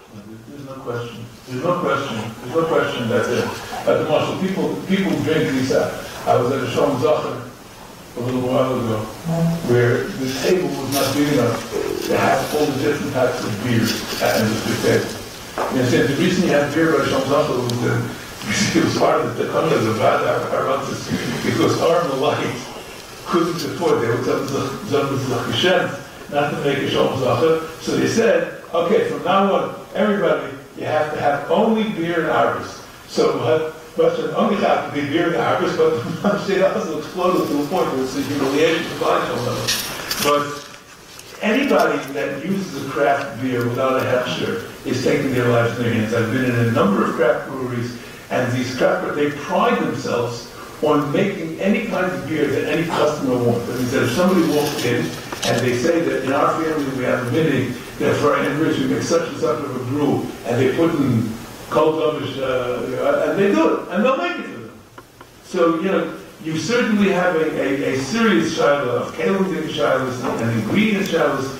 Almost all of them are going to make milk brews, something called the milk stout, which is a type of a beer. It's a very dark, very heavy beer, which uses milk, lactose, and milk powder in the brewing of it. So to use beer that doesn't have an hechsher, and wow, there are beers that have hechsher. It's very difficult to imagine why should put the flavored beers l'chlal, absolutely not without a hechsher, because the flavorings are problematic. They want to tanya that any light, not light as in lower calorie, but as opposed to dark beer. That means that the durchsichtige beers are not a problem because there's the process of them. By the way, speaking about beer, almost all beer in the Northeast, and we started from Maryland up north, are dealt by distributors that are Yidden, not from Yidden. That means it's going to come after Pesach, and people will be mocked like the garage to go and run to the store to buy yourself a beer because you want to use a beer for Abdullah. You should know there's 99% chance that you're going to have something that's Chom Shalom Pesach in the hands of the Yid. Just like the other stuff that you're going to buy is very, very, very, very non-kosher of where you're going to find beer. You certainly cannot buy beer for a while after Pesach without knowing for zicher that it was not a problem Chom Shalom of Pesach in the hands of the Yid. So that's about the beer. Flavored beer certainly cannot use a lot of extra. Which flavored beer do you recommend with that? Which flavored beer do you recommend? I do not know of any. Sam Adams has beers with different fun and different types, but that's just the way they are. They don't have flavors in them. They're just brewed with different types of ingredients. It's not a flavored beer. The Smirnoff also has a flavored beer with the KSA, which I work with personally with that company, and it's perfectly fine. All the flavors? But you have to know there are three things there. Smirnoff makes two things. They make flavored beers and make flavored vodkas. Each of them have two types that are milked, which means that there's root beer float and cappuccino. As they say, dairy on the product, they're milked, so you should keep that in mind. And there's also a flavor called wild grape. And the wild grape has a product that contains OU certified grape juice, and I do not recommend anything that has a commercial hechsher, not an OU, not a Chaf K, not a Star K, not an OK, with grape products in it, because the grape productions in the United States are certified in a way which I do not believe is, reasonable for B'nai Torah and ugly in the people to use. All grape juice is the same problem. Yes, all grape flavored products. All in MPGS, we do not carry any commercial product that has grape products in it. Which grape juice do you recommend for Pesach? You can use, we have in MPGS, we have something called Yuchad, which we do ourselves, which is only grape juice. And that's purely grape juice. There's some coming from Eretz Yisrael. Chinai Vagshal has one called Traditional, I think. That's also pure grape juice. I remember my grandparents used to make, they were 20 questions with raisins. No, they took every month of Shabbos, they take it's a shake of shnur. You take a cup of raisins and 3 cups of water, you put it in the jar, you leave it by the window of the kitchen, and the next Shabbos you have a taste, one for Kiddush, that's right, night, one Shabbos morning, and one for adult. You have your problem. If you don't have access to stuff that has a good action, that's what you do. And what about the whiskeys and liqueurs? All liqueurs always require a good action. I don't know who has a good action, so that's, I don't know, but I'm making whiskey is this, maybe I'd be like a whiskey person. I'd spend a lot more time trying to see what's kosher, what's not kosher. The pellet to me is that hashgacha can come out on a 30-year-old Scotch. When did you start with hashgacha this week? If they say but there are very poor hashgachas. The KLBD has a number of Scotch that I would not recommend that. Sorry? There are certain whiskeys which used to be acceptable, which is like Kentucky bourbons and things like that, which are just made in Kentucky using barley and stuff like that. Should not be a problem. Recently, they started aging their stuff in wine casks also. There's craft beers, and then right now it became the newest machine house. Everything has to be sherry cask. Sherry or port or deer or things like that. By the way, to all those people who say that there's no bleach, there's no this, there's no that, there is available. You can find they have a panorama of pictures of the same Scotch that was aged in sherry casks year after year after year, and you see as you go down the years, it's getting darker and darker. So it's the least you can taste it, you can see it. So it's something that's in a sherry cask is I don't know. But there are those that are local, like the bourbons and stuff like that are just plain. So you won't have the fancy mashma, you won't have a $500 bottle. Who's could you be saying about?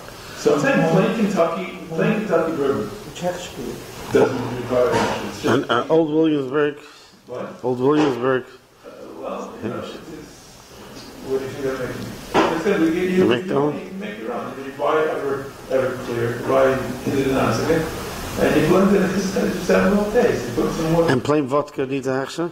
Plain vodka needs a hechsher because from Europe it needs a hechsher. America does not. Plain vodka in Europe can be coming from milk, and from because they ferment away. There's at least 2 companies that I know of that are making vodka out of whey, out of milk. And many of them blend in. Vodka is a very harsh, it's a very not refined schnapps, and it has a lot of bitterness to it, so they blend in glycerin to smooth it out. So absolutely, people use it, I don't know why. But the ones in America are fine. Yeah. I just wanted to throw in something that we spoke about before, I forgot to mention it, that in some sunflower seeds that are salted, the ones that are salted, they use sometimes milk. So I saw You tell me something, I didn't. so especially be careful, even if you buy, I don't know, they mix it, there's a OUD on it, I was Medeiros Achtas, and they put it into their booklet this year. They just wrote all sunflower seeds that are salted are good, and I told them that I saw in the store. I guess, no, I think it gives a taste or something. No, I don't know. Okay, let's go to flavored teas and coffees. Is it okay to use any unflavored coffees or any unflavored decaffeinated coffees for all year? The same thing as teas that are unflavored, like all types of leaves, as long as there's no flavors for all year round? I'm glad you mentioned about all year because we're coming up to Pesach and it's a real problem. Because coffee is not a problem, but decaffeinated can be a real serious item. And there are decafs that are out in the market that you have to, there's a certain on how they're doing it. Because the process is one specific one that Rav Masha says they have a super duper secret process that he's not allowed to tell me about. But there can have serious silos on the decaf, and make sure you're using decaf only with a hechsher that you know is familiar with the process. Regular unflavored coffee during the year or regular decaffeinated during the year is not a problem. And on Pesach, the regular coffee, if you take something like Taster's Choice or something like that, it would not be a problem with it without any special stickers. Teas, the word tea, even though it refers to a specific type of leaf, is also means a type of a brew that you use a botanical, you use a flower or a leaf of something, you chop it up, and you dry it out, and you stew that in water. So really, if you just would have chamomile tea that people use sometimes for their stomach. If it's plain chamomile tea or mint tea, there's no question you don't need a hashgacha at all. That's the whole year. The whole year. But the rest of the teas, a lot of what they're calling herbal teas are really just regular tea with flavors, and every one of them requires a hashgacha without question. And for Pesach, every tea should have a good... Yes, absolutely, because the flavors they can put in are certainly going to be a problem. I forgot to mention about coffee machines. A lot of coffee machines today have in them metal, and a lot of them cannot be toveled. That's a problem. And also there's ready cups that come for them. They need a very good action, am I correct? That's a good question. Because there's what to talk about the tefillah. You give it to the guy, you don't give it to the guy. I've seen those that do not actually contain metal. The only metal they contain is the pin that pierces it. Because everything is plastic and rubber, and the only metal there is not mishamash de'achilu. It's just, they have 2 pins, one top and one bottom, as a pins just to poke the whole thing. That's not considered as mishamash de'achilu, and it's really just cooking. But many of them have questions of tefillah, and deal with the Rav about whether it doesn't need tefillah there. There's a tube in there that's metal on some of them. On some of them. Yeah. So everyone has to be dealt with. But the bigger shadow is that right now, there is a place of mamash not kosher. Camel Soups makes a cup of soup in there. That's mamash it's correct. And once it's used for that, the whole machine has bleeds and eats mamash, you're not going to get it out. And it's bleeds in places where you can't even make alcohol. It's just, you have to know. You know, it used to be, until a couple of years ago, you could use a Keurig machine in an office. Now, unless there's chloro hashgacha, Because if you have even one guy working in the office that's going to use it, you don't know what they're going to use today. They're going to, because someone gave them for a sample for such a soup. I mean, if there's anybody that's not obligated, you have to be very careful. And the milkshake, a lot of the stuff that chocolate, cocoa, something they have to be very careful with. Which wine companies are recommended lechatchila? Try to list as much as possible. I know you mentioned in the past years the Badats. Yeah, there's a company there called Dolev, which has a Badats, which is a very, very well administered hashgacha. This year, because you asked me to, I spoke to a friend of mine. I don't like to recommend wines, but I spoke to somebody who told me that from his personal investigation, this son who went up Carmel, Barcan, and Siegel are these three brands of wine from Eretz Yisrael. Now you have to be very careful if you have cleaning help, because many of their wines are not bushel. So we're used to in America that most of the wines that they buy are in bushels, so you need a refrigerator and a cleaning lady, you can run into a lot of problems. But these name brands, Dolev, Carmel, Barcan, and Siegel are things that you can buy with no redemptive and use it without any concerns with Kashrus. And you told me in the past that Rav Rottenberg from France, yes. Rav Zegvach, and Rav Beck. Rav Rottenberg from France and Rav Zegvach give excellent hashgachas. One of the things you have to be very careful about is that a lot of the things like Gabriella, this name brand, which has a number of different hashgachas on different products, they look the same. You have to make sure every time you pick up a bottle, check the label to make sure that it's from Rottenberg, because some of the products they go to other. And these guys are brokers; they don't have their own vineyards, so it'll be different where every time you pick up a different type of a wine. And Rav Beck, you told me from Australia. From Australia. I haven't seen that much lately. All caramel wines, okay? Yes. Caramel, not oil. Really? Caramel. Caramel, yeah. Which chocolates? Shemitah, also, because these are great wines. Well, Carmel and Barcan both work in Shemitah with that mechira, but make sure it's not from the that so that's they don't. But so make sure you're not going to get involved with that. You shouldn't have some Shnat Shemitah. But if it's Shemitah, it'll say it on the label that it's Shnat Shemitah. First of all, if it's a Shnat Shemitah, it cannot be here in America. Because it's you don't take it out. You can't take it out of Eretz Yisrael. But which chocolate companies? Sorry?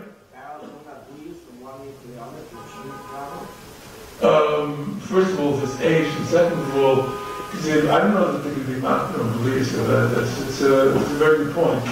But either part of the hashgacha, like I said, the person that I spoke with told me unreservedly that these are fine, including the fact that they will use shemitah. So I'm assuming that they're going to take care of that by kashering. Happens to be that kashering from wine is not that difficult with the middle beer. That's not that much of a deal. But that will be part of what the hashgacha involves.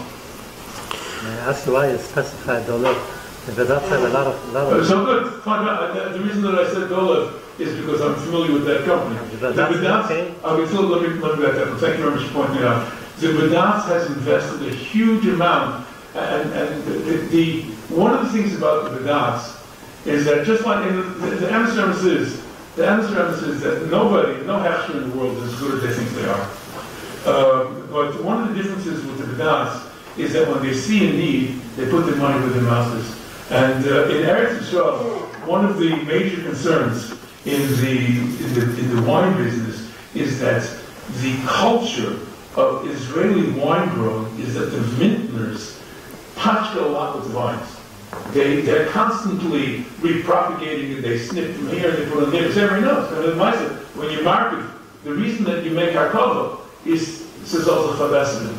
And you talk about you drive there, so you can go for miles with these lines and lines of vineyards and out in the cup. But Das has a special program. Every vineyard that they use, they have a program where they have numbers, and they track each individual vineyard, each vine, not each vineyard, each vine in the vineyard is tracked numerically and digitally, and they give a number. So yes, anything that would happen to that would go through the same product. So thank you very much for that. Which companies of Parava or Mulchik chocolate are best?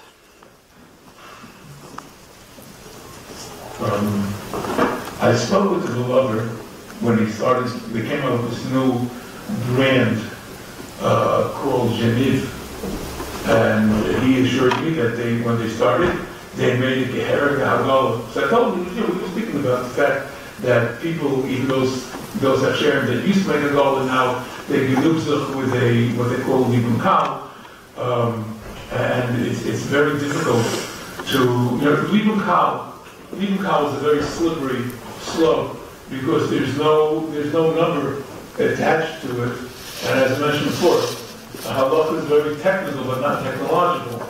So there are technical terms depending on the person that you deal with. The Rav Shulchan Aruch says that Libun Kal is when you have it's the outside is made of Rishni. That means that if you apply the fire of a Libun Kal on this side, at the point at which this side of the metal turns the outside, that's considered Libun Kal. These are Das Yachid. But there are some organizations that follow that. Many Paiskim will follow the mainstream offshots of the Libun Kal of Kashrus, which Lamaisa in Garish it's 450 degrees. Kashrus.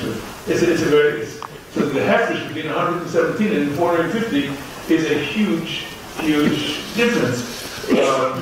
So you have to know when they say it's Libun Kal, you have to know what it means that they're doing Libun Kal. You have to know whether or not the Garish company is going to let them stand there with a torch and take a $500,000 machine and subject it to this type of heat, which can very easily warp the rollers and the zachen.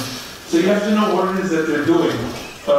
Most companies will not allow a Hagala. The beloved told me that he's dealing with companies. It's stainless steel machinery. They're not using the old conches that use plain mild metal things. It's fine. So he says that's him at Hagala. So he's the one that I know for sure is doing that.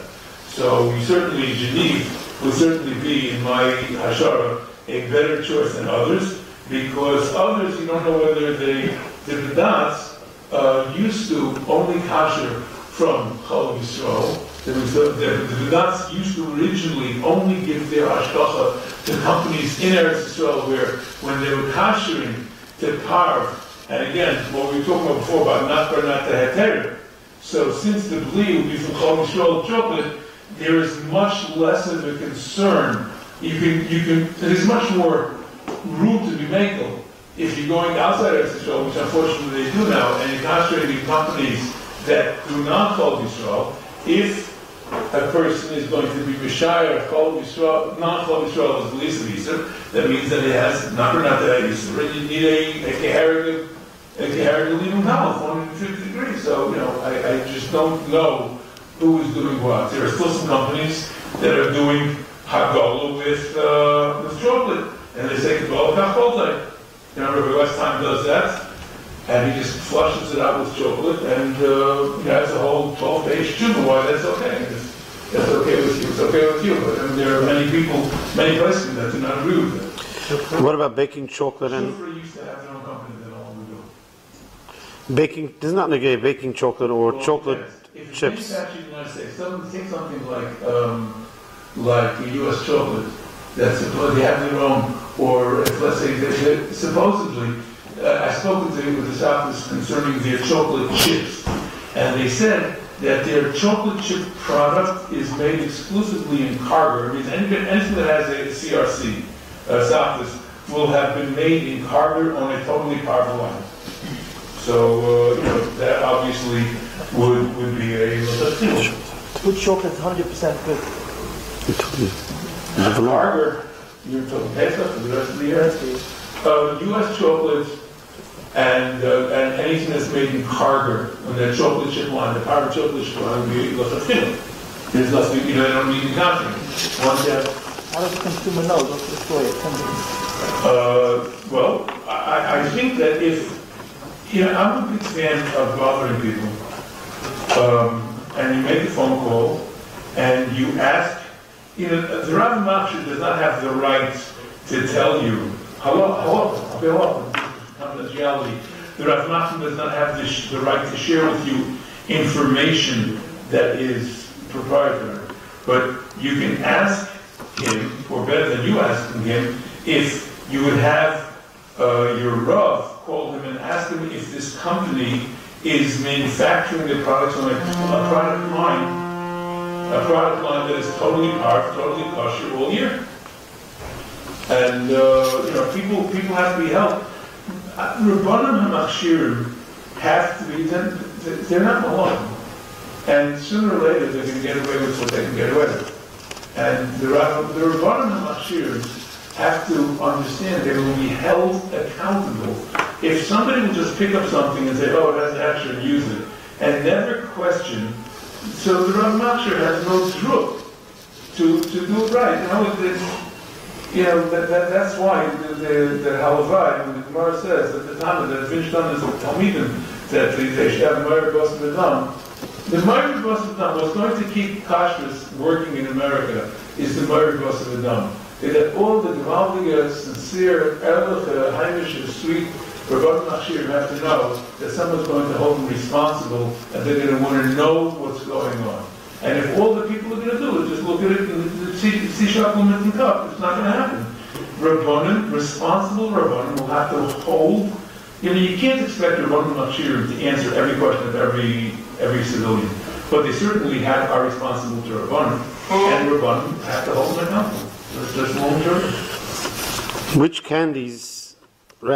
Hechsherim are good on candies, or which companies are good for candies?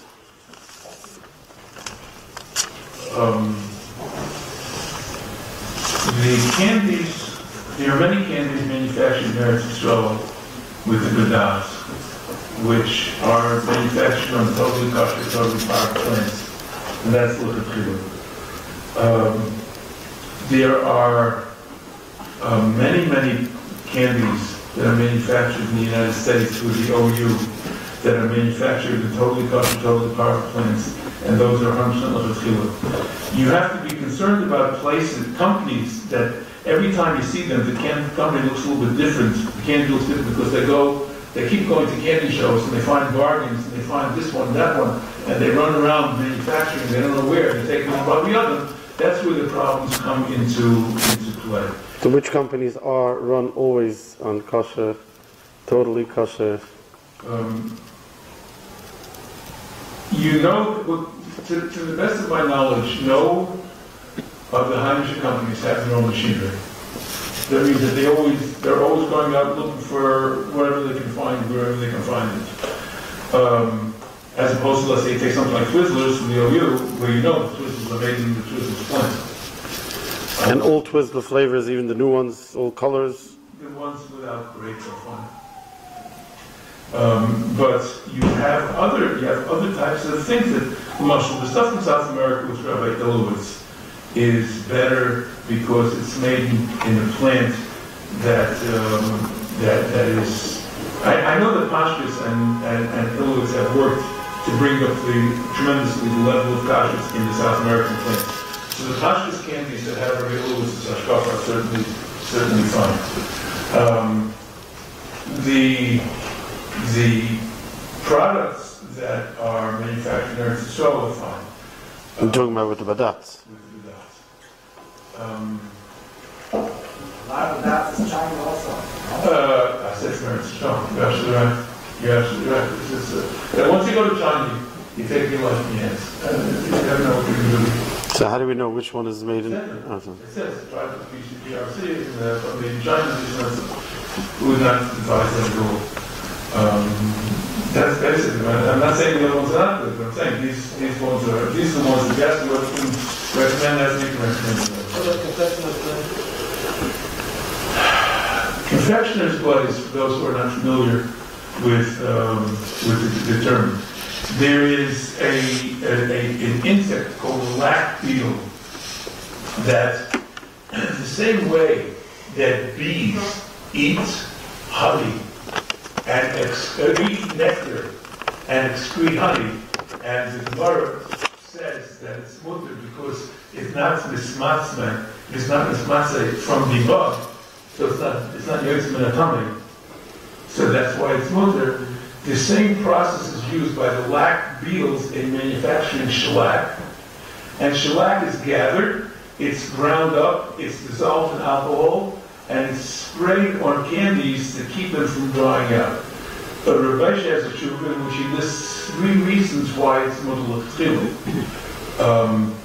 There are many people who do not use it. I have never yet spoken to a person who says it's usher who understood the disease how to make it.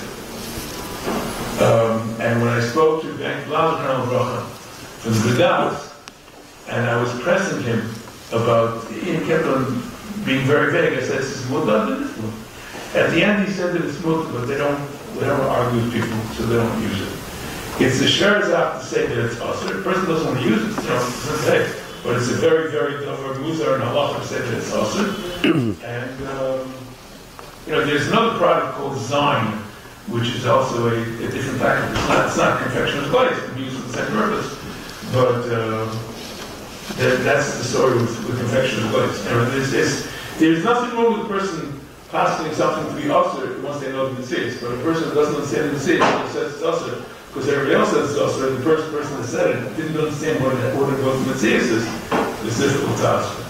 Before we go to the over-the-counter medications, there's the next shayla. I just want to stop and ask about oils. The halal for a whole year, which oils are more recommended, which hechsherim, which companies, and for those that want to be makban on Pesach, not to use cottonseed oil, which is supposed to be very good because it's made on a plant that only makes cottonseed oil, but some people are chayshish al skistnias, so they're going to use olive oil. Which olive oils are the best to use, or which nut oils are the best to use? Okay.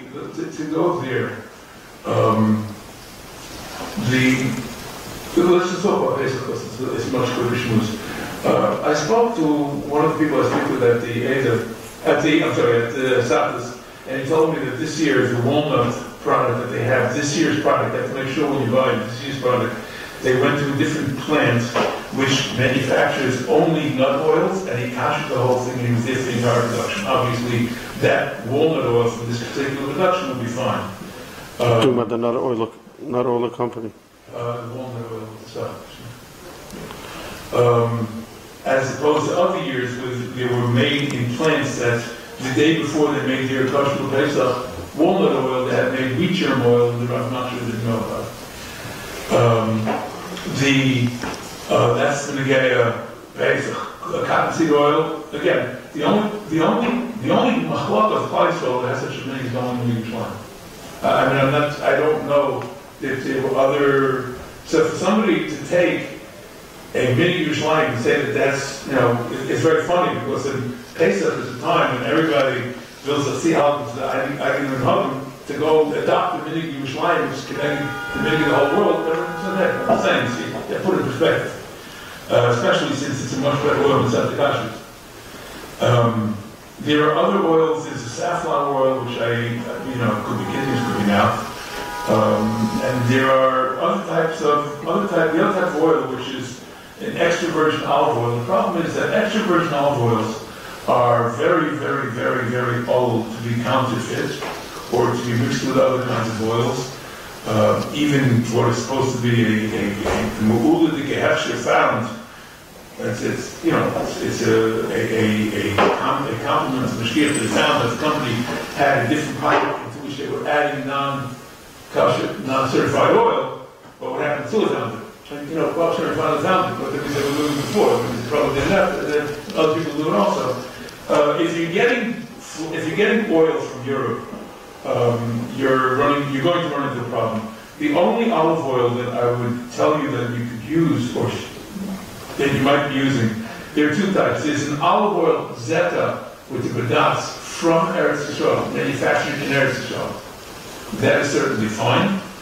And then you have something called California Olive Ranch, which is a small manufacturer in California. The model of that is that they do not pack anybody's olive oil other than their own.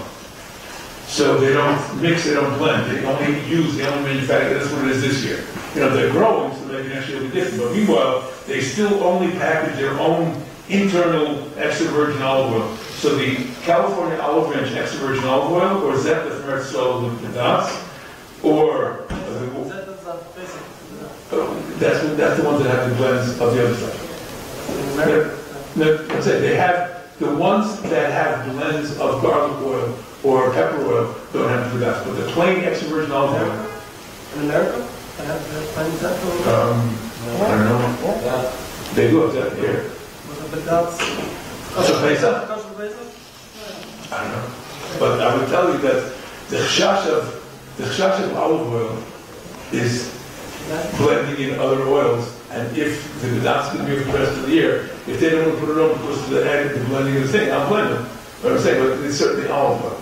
You know, they're using their own olive oil, which is carried for the rest of the year, which that's what I'm not worried that they're doing in this stuff based on. Again, you're right, I wouldn't take it with the OU that's on it. But if the B'das is using the regular oil, that's the one, much of the other things, that's the one for the B'das. Just for the rest of the year, not for them. Some of the stuff they give a shkata to anyways.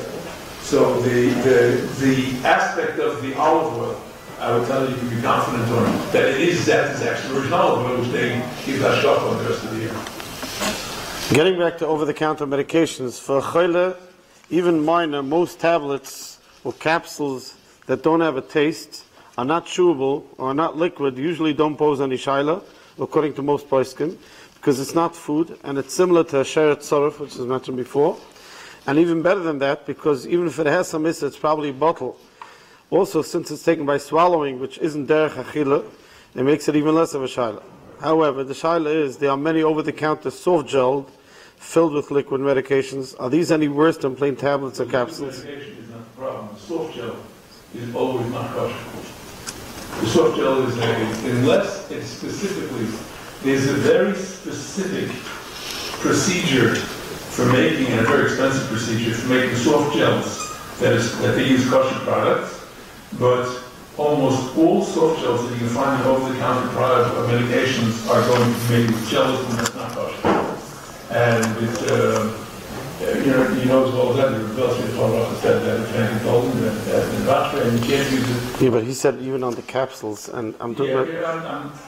But on the soft gel is mamshech different because it never went. The hard gel you can talk about. Right, piece of plastic. It's very, very difficult to find the answer for that, except the fact that it's less than that. Then you have to ask around about. But those things always. The problem is not the liquid medication. The problem is the soft gel. When you run into the problem with the soft gel and the liquid medication is when you're getting omega-3 oil, because omega-3 oil, even if you believe them that it's coming from salmon, it's certainly being manufactured and purified and processed on the same equipment as krill, which is certainly the sheretz hamayim, and or other fish oil, shark things like that would not be kosher. So, omega-3s or any soft gel would be a problem. So the omega-3s, if they put into a vegetarian gel cap, it makes it easier again to eat. Yeah, because once the delivery system is not a problem, the fact that it's in it doesn't have a bit of a feel. Right. Many capsules today, I called Luton Company, they told me everything's made out of cattle and bones and skin, a few of the products, I called them, and they're needing to change it from the medicine to a vegetable capsule. Okay, so here's a very important, I'm glad you brought that up. What some people do is they'll go into a pharmacy and buy empty capsules and transfer from one into the other. That is the lechatchila. Or what other people do is they open the capsule and pour it into applesauce or something like that and eat it that way, and they have destroyed the effectiveness of the medication. The reason that it comes in a capsule is because the stomach is full of acid and will destroy anything that's in it. But it has to be held together until it passes through the stomach into the intestines. So therefore, when you take it out, if a person has a child that's not well, and you give them the medication by taking it out of the capsule into the applesauce, it's a horrible, horrible outcome. And you have to make sure you either put it into a vegetable capsule or you can put the entire gel cap into the vegetable capsule. But certainly, it should be put into something else if you want to avoid that entire gel. A medicine that has a slight coating to make it easier to swallow and it has like a sweet taste, are those more of a problem? Yeah, that certainly that's even worse. There are certain painkillers that some of them... Some of the Tylenols come with these gel caps, they're called gel caps. Not gel caps, gel tabs. because the gel caps are the actual capsules that fill with medication. In order to make people don't like to take tablets because they can't swallow it, a plain pill has a starchy outside that gets stuck in your throat. So they coat the outside with gelatin. The gelatin is not kosher, and they spray it with sweet, and the sweetness that you're being margish is coming from the abrasa. Certainly there's no heter to use that, because even if you can't find the kosher, you can certainly find not treif of the same min, and certainly there's no reason to take that. If someone is in need of a medication which is chewable or a liquid, which usually they don't taste so bad, how can we avoid the problem of treifus? Could coat it with something or mix something into it? Okay. If you take a pill, if you're going to make it, the din of achila is the same as the din of kosher, where it's the time of the Pesach. That means as long as it passes through your mouth and your throat without touching it, that's not considered achila, it's not also. So if you take a thin piece of tissue, like a 2-ply tissue, and you take one of the plies, and you take the pill, you wrap it in that, and you take it in the paper, that's certainly mutter without any question. Or you can take the pill and put it inside a vegetable cap.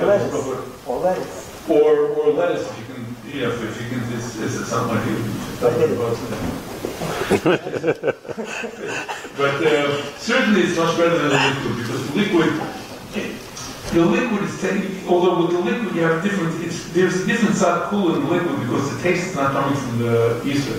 When you have the coated tablets, the sweetness comes from the ether. When you take the liquid, the ether it plays no part in the taste. So the main thing you have to take care of, all these things are picture fish. If the doctor tells you how to take medication, or if a child needs this medication, it's also the hechlet to not give the child medication, because you can figure out how to do it the way it makes you feel good. Yeah, I want you to stress very important, because a lot of people have medications which are very, very important for them to take, either for blood pressure or this. And at Pesach they start looking for lists. These shilas, forget about the list, forget about that. These shilas are on a scale of 0 to 10, like negative numbers. These are things that which yid will know you want to take something not kosher. So you look for a way that after you took care of all the other shilas in your life, how can I take this medication? But the requirement of taking medication is a deraisa. Somebody told me that he was with Rebbe, and he took him to the doctor. He said that when he was given, the doctor was giving Rebbe instructions what to do. He said Rebbe was sitting and listening to him like he's sitting to a shir. So he asked him after, he said, what? He says, what's right there? He said, doesn't the deraisa? When a person gets a medication from a doctor, it's a deraisa. You need it. Not you need a heter to take it. You need a heter to not take it. But people call it, they have asthma, they have such things which is mamish like, and they ask shilas. Newsflash. There is a distillery in Kentucky that is owned by a yid called Buffalo Trace. So if you want to buy a schnapps that comes from this company called Buffalo Trace, or if you can call the company, ask them about the neighbors that they manufacture, they'll know it's owned by a yid. He's allowed to do this for 30 years. Homeopathy, homeopathic remedies, pellets, liquids. Is there any way to know if it's mutter or asa? Well, the question is that, they say from Shol Slanta is that there are serious differences. He says the 11th one is Anishke now. For a person to take these homeopathic things, first of all, everyone I've ever seen is not kosher. Because besides the technological, the one that get a lot of phone calls in the summer, in the winter, there's something that's called osteolysimum, which is they take for the flu. They make it from the liver of a Muscovy duck, and they say, people say this, it contains a molecule which is, I don't know if you remember math, 10 to the 400th power. 10 to the 400th power means you take 10 and you multiply it by itself. 400 times. That means one shayla of that is what they say they're giving you. So either you're ashamed to think it's going to have the effect of this, or if you hold it's effective, so you hold it's bad. If you hold it's bad, so it's mamish nevela. It's mamish economic.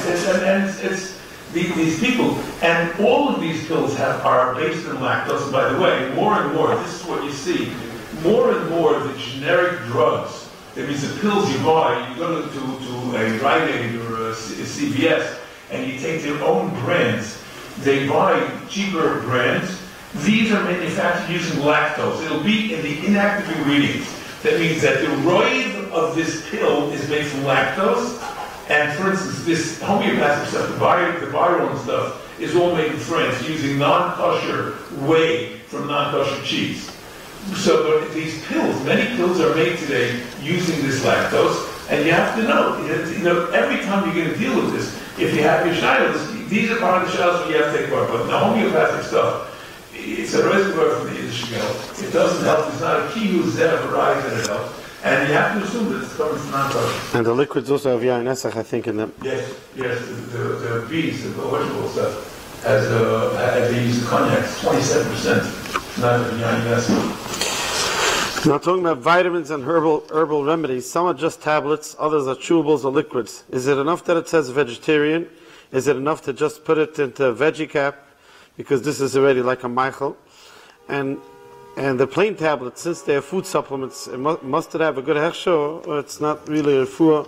And there are sometimes that people do take them in mega doses as a refuah, which might make a difference.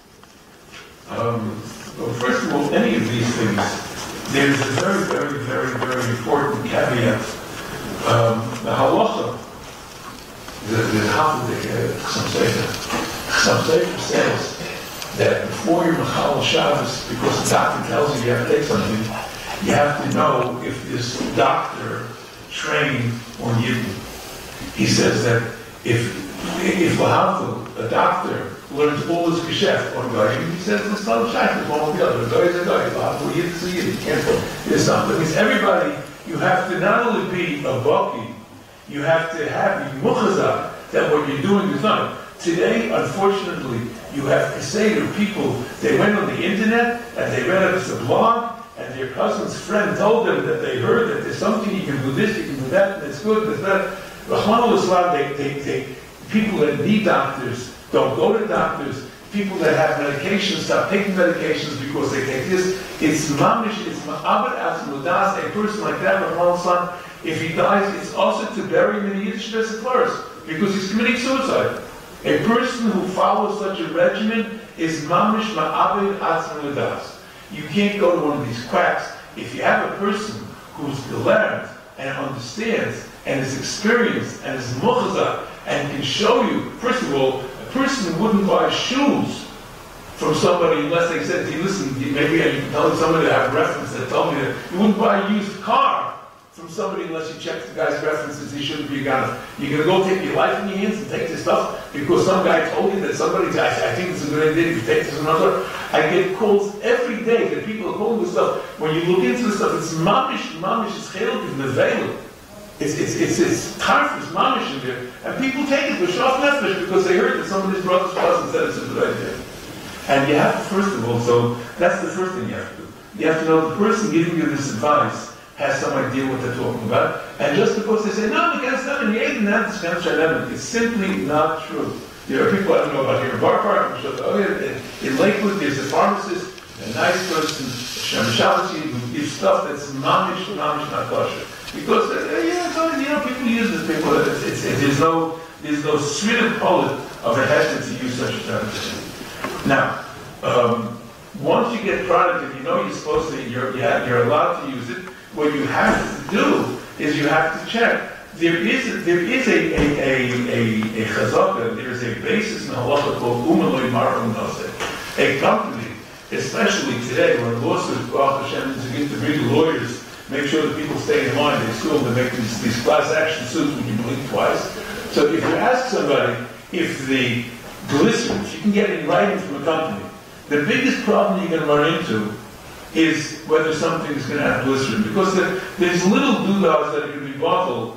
It is usually, we can deal with that. You're not going to say that it's nice. You have what at least it's easier to deal with. The biggest problem you can run into is going to be either the lactose, which is usually right in the tablet, or a glycerin, which is a very big percentage of liquid medications. Now, within the continental United States, not only is it not peninsula, it's virtually unknown. In the continental United States, not Canada. Canada is not using glycerin from the Vela. But in the continental United States, it's not peninsula at all. They should be using glycerin from Shem Menachai.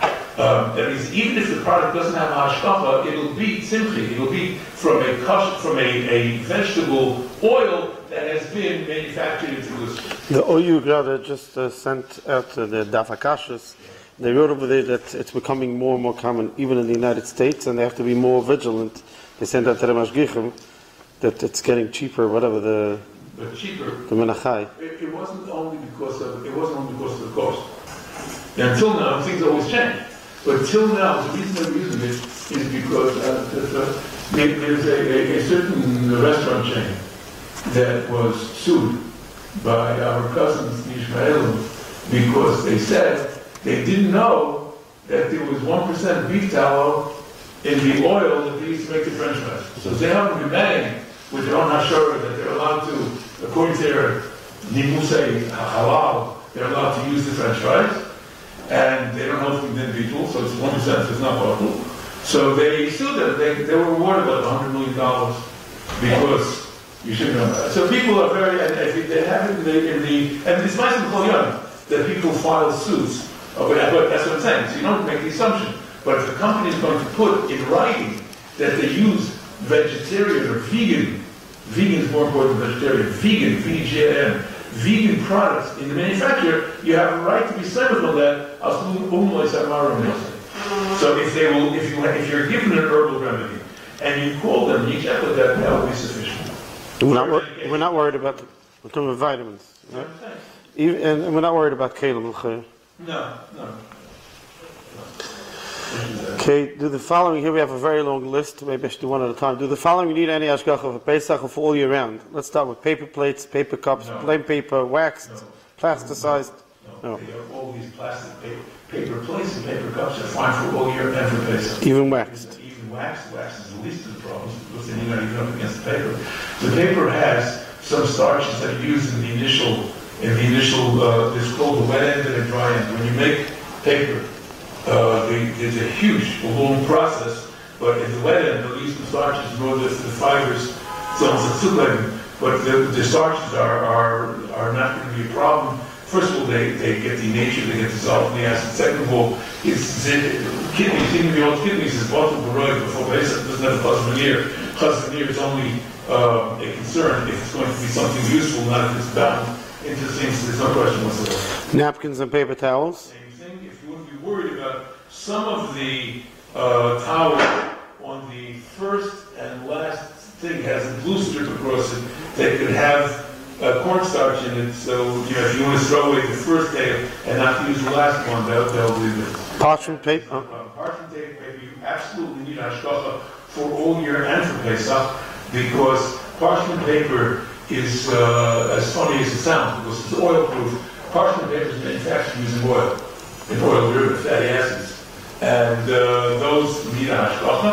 And there are a couple of very good ones on the market. There has one now that has a hashgacha. There's one with Sarkade, which I spoke to them about. They manufacture it using, at least they say, that it's being manufactured using coconut and oil derivatives. Geffen just came out with one. And Badatz, I think, also has. Okay, wax paper. Wax paper is not a problem at all. A whole year. Pesach? It's not a problem. Just remember that it's coated with wax. That's what's called wax paper. So if you're using it, if you think you can use it instead of parchment paper, you're baking it. You can end up with wax in your food. Plastic bakery bags, fruit store bags, sandwich bags, plastic tablecloths, shopping bags. I've never seen a problem with these. You get into some of the things you can get if you don't have your gloves. What you do have a problem with is that powdered gloves. You have gloves that have powder in them, so you can put your hand into it, and if you make the Pesach stuff, it's not a problem for the year. But on Pesach, it's a real problem. You have to make sure you're getting powder-free products. Even talc is a problem. Kidneys. You never told what it no. Talc is not kidneys, but they mix it in one of those from China. Foam plates, bowls, and cups. Foam plates, bowls, cups. Okay, plastic plates, cups, bowls, baking pans, aluminum foil, foil cups. Okay, here's the shadow. Baking pans here's how they're made. They're made out of sheets of aluminum, and as they have chunks of aluminum that come out of the manufacturing plant before it's processed into these things, which it goes rolls after rolls after rollers, and in order to keep it from tearing and getting overheated, they use an oil to lubricate the rollers. Some of these oils, and they also subsequently, there's something called the forming oil, where they take the film and it goes over a two-part mold, and the film comes across and it gets slammed into it. That's how it forms the cups and the bekelas and things like that. So in order that it shouldn't stick, they have forming oils, the rolling oils, and many of them, most of them, use machine oil, which is just a petrochemical. That's why sometimes you'll find a little bit of slick, something you'll find a little bekela, sometimes you'll have a little bit that you can see a little bit of oil. That's from the stamping oil. There is one type of oil that has, in a subcomponent, a tiny percentage of something called oleic acid. Oleic acid is a fatty acid we spoke about before. Oleic acid could come from shemen ben achad. Does it? Probably not. Is it there? Probably not. Can it possible? Yes. Even if it is a buckle in thousands, yes. So there is no real shiloh on any of these halachos. Aluminum. For Pesach? Aluminum parts you don't have to margin? No, not aluminum parts. Yeah, title. Without a title. Because of the oil. Yeah, because none of these oils are going to leave anything on there. And even if it was, because only when it's hot, the oil itself is not treif. There's no treif system. Maybe the worst you get is a 0.00, and that is the milsel shpita that doesn't even come out. If you use machine oil, petroleum oil, then you don't know what kind of oil. Maybe they use lard. That's true, but we do know that they're using machine oil, which is a petroleum. It's coming from the same stuff you make the gas in your car.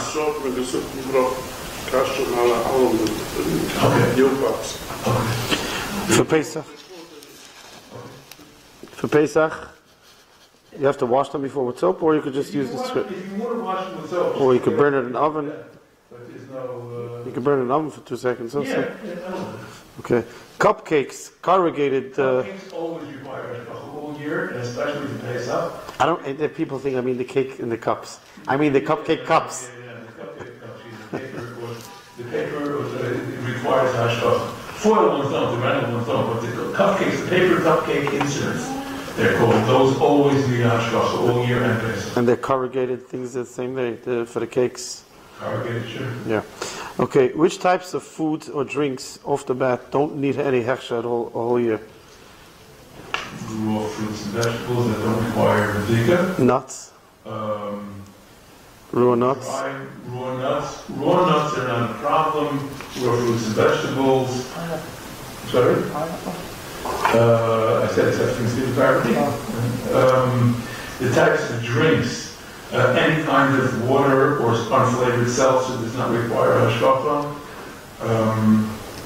It doesn't. This processed stuff, it's hard to say it doesn't require it, but some things are very simple.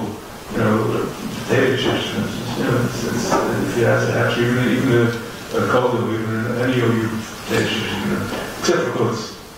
Other stuff. I forgot to write on the list Ricola candies. People keep on asking me. Ricola candies, the stuff that comes to the United States, there are two types. There's one that has a liquid center, it's called double acting, and on the outside of the package, it says, has liquid center that has gel, that has glycerin in it. I would not use that even with the sticker. And the other stuff, the hard candies are usable even without the sticker. So that stuff is not valuable stuff. We spoke about which pre-washed vegetables, lettuce, cabbage, leafy spices, spinach are good lechatchila. Which companies? There's quite a few. Which ones are good lechatchila? There are quite a few. Positive is good.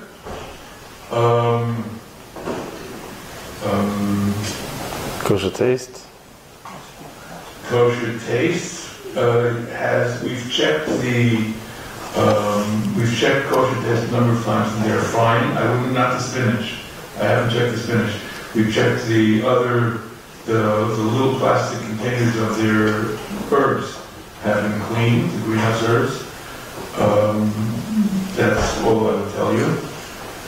The frozen vegetables, broccoli is vegan, cauliflower is vegan.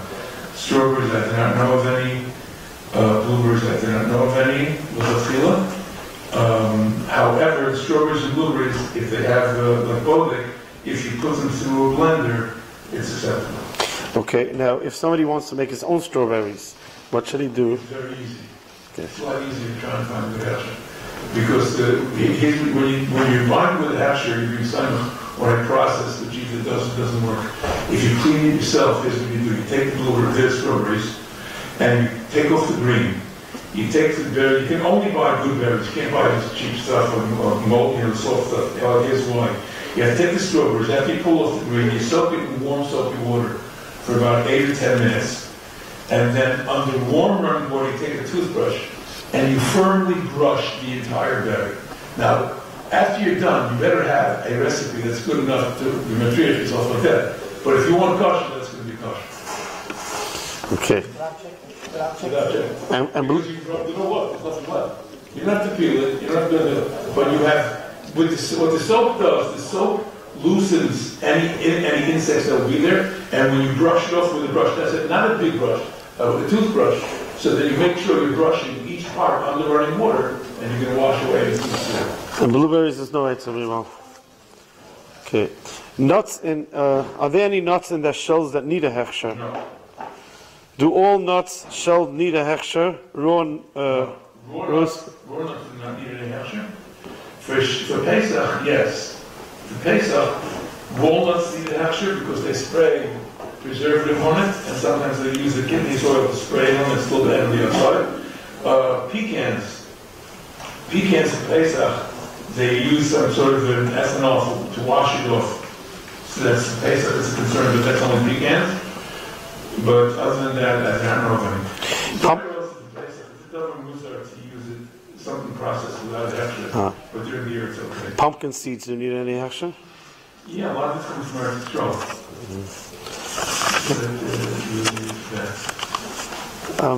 What about toothpaste? I forgot to write it, but...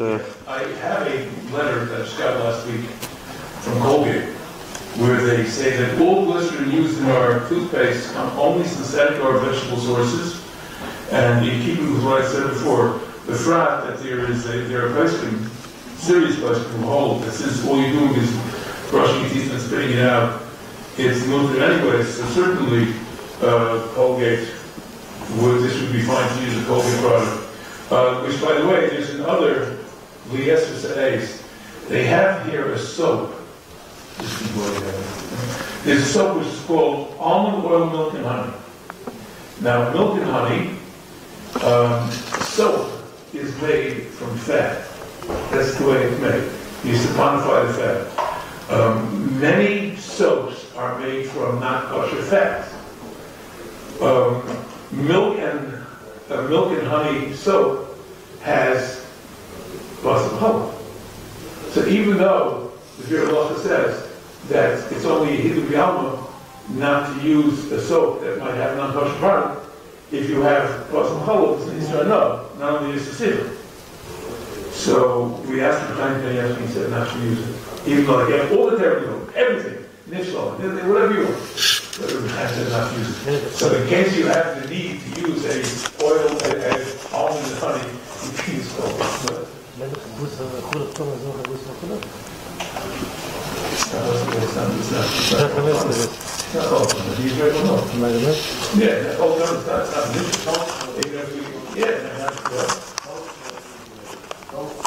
No, that's not the fancy fine. Trust me, they're not using goat's milk. They use regular milk, but they don't have to fresh. Is there anything that you want to be mediyah oilam for kashrus that's negeya that we didn't cover? Yeah, there's another by Chassidish Yidden not to be marketed on and it's based on the Bach. The Bach says that in Chutz La'aretz you have flour that is raised beyond a goy, so you can make those in Chutz La'aretz. The Bach is the Das Yachid, all Rishonim, starting from the Gemara through all Rishonim, say that Chodesh is also in the Chutz La'aretz. We're starting from the Bach, and now the Bach himself is not enough. It's only Das Yachid. The Mishnah brings down that because you have a Svek Sveika, and that's really what you hang your hat on. Really, is the Svek Sveika of the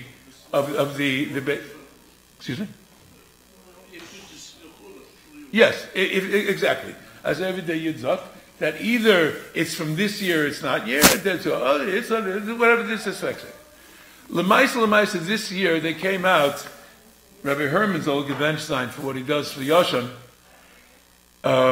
He gathers information, and he sent out an alert a long time ago that they realized that this year's winter wheat, it's last year's, this year's crop has a very low protein value. The reason that you're allowed to use floured bisman hazeh, even if you're makro and yoshin, you don't have numbers, you do have numbers, is that the svek sveika is so boiled because you don't go. It used to be amol. You went to the farmer, you took your vates, you take it to the miller, and malt is ein, and you have flour. Today, depending on what the product is, whether you're going to use it for farfel, or whether you can use it for knedlich, or whether you can use it for cake, or you can use it for babka, or you can use it for matzah, every gebachts has a different value in the flour because everything is made by machine. It's not as if like your bub is standing there mixing it, and if it's not good, you know what to do with it. Today, they put it in the machine. If it's not exactly going in, it's not going to come out the right way you want it. So when they call the mill, they don't say, listen, I need flour. They send, I need azoy and azoy, kazei rei kadesh. And then they go and they take some of this flour, and some of last year's flour, and some of the other flour that grew in North Dakota, and some more of the flour that grew over there in Winnipeg, and they blend it together. You should get what you want. And they have stuff that they're holding already for 2 years and 3 years. So Lamaisa, after everything's said and done, there's much less of a chashash of chadash bisman hazeh.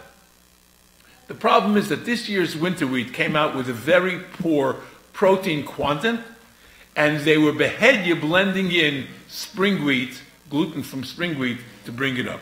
For people who go out of their way to be makbid on every lechatchila and nekuda and kosher shel yid of Pesach dikazachen, to sit with their matzah the first night by the Seder and have matzah in which the bakery blended in behedi b'yadayim chodosh wheat gluten, and you're sitting here eating your kazesim using product that you know is vadei chodosh, is a davar muzar ad ma'oitr and ogi hitn yid. So if you're buying your matzahs, you have a responsibility to find out from the Rav HaMachshir if they're using winter wheat. Everybody knows that you don't have to be worried about matzah, because matzah is only made from winter wheat, because it has to be tzibrekelt. You need a certain type of flour, was tzibrekelt. Yeah? It's not going to be soft, the soft spring wheat. They use the hard winter wheat. But you have to ask your Rav Machshir if he's aware that there was this problem that they were blending in spring wheat, and then you have to ask him whether or not there's a mashkiach in the matzah bakery. If the answer is no, buy your matzah somewhere else anyways, even if he knows the other answers. Because a matzah bakery without a mashkiach, not somebody that's working, not somebody that's packing, not somebody that's sitting and learning in the corner somewhere. If you have a matzah bakery without a mashkiach on the floor, by climbing the matzahs, it's not only a barbershus rabbim, but it's hazek motzui, and it's a terrible avla. And a person who gives a hashkacha to a matzah bakery without a knowledgeable, not a shtik flesh mitzvah, but somebody that's bakant with every diktuk and halacha of how you make matzahs, which is from the shverstes halachas, to know the diktukim of exactly what and where. Everybody insulted and nice. They asked Rabbi Salanta, what should be makbid on? He says, should be makbid, the almana, the valgri, you should be nice to her. Okay, that's a very nice story. But Kashrus kommt es nicht. because the hakpodas of what you have to know extend much further. And if the Rav Machshir is not going to have a mashgiach, it's also to eat there. And if he has a mashgiach that's not involved in every aspect and every step of the stuff, and if the Rav Machshir doesn't know they were using spring wheat, and the mashgiach doesn't know that, and they have to go ask the balabas what he's putting in, achem vei. So this is something I just wanted to share with you. Can I ask you what you do with your matzahs? What do you do with your matzahs? Okay, what we do is I go to Eretz Yisrael and we clean the combine down inside the combine. It's not easy anymore. And you clean and we have only Yeshem Shabbos driving the combine, so that that the mice of the Ketzira is done lishma by Yeshem Shabbos Yid. Every aspect of it, we have mashgichim that go after we fill up the ambatyot, the containers. We take it to the selecting station where they clean it, and we clean out that, and it's held, and we seal it in bags. We put holograms on it and seal it with these numbered seals. Then we hold it in the machsan, in a temperature-controlled machsan from the Ketzira, which is around like Ba'imah time, till we start baking. And then we grind it in a special grinder, and we have special ma'im shalana with them. This at every step of the way we have mashgichim there. And then the regular matzah, we have in Eretz Yisrael they do it differently than here. I don't know if maybe they brought it here by now with the Fieners. When I was a kid working on the east side in the Polish matzah bakery, you had a kneiter, and he would come, and then somebody would come and take the tag, and they would tailor chunks of that, and that's that. Now what they do is there's a fanemer that takes he makes the kemach mayim into the basic chunk of stuff, and then they give it to the finer. The finer stands by the table, and he has a klopper that he goes and he kneads out the whole thing. Then they bring it to the table. So here's where the problems first start if you don't have a good hashgacha, because the guy starts cutting up parts of the tegelach. And if he sits there, before they give it out, he can sit there. A person who's paying extra money for ugly hitting the matzahs wants to make sure that there's no shahiyas, or as few shahiyas as you have. So what we have separate is we have a guy standing there that constantly is valguing the dough after it's cut up, and you hand it over.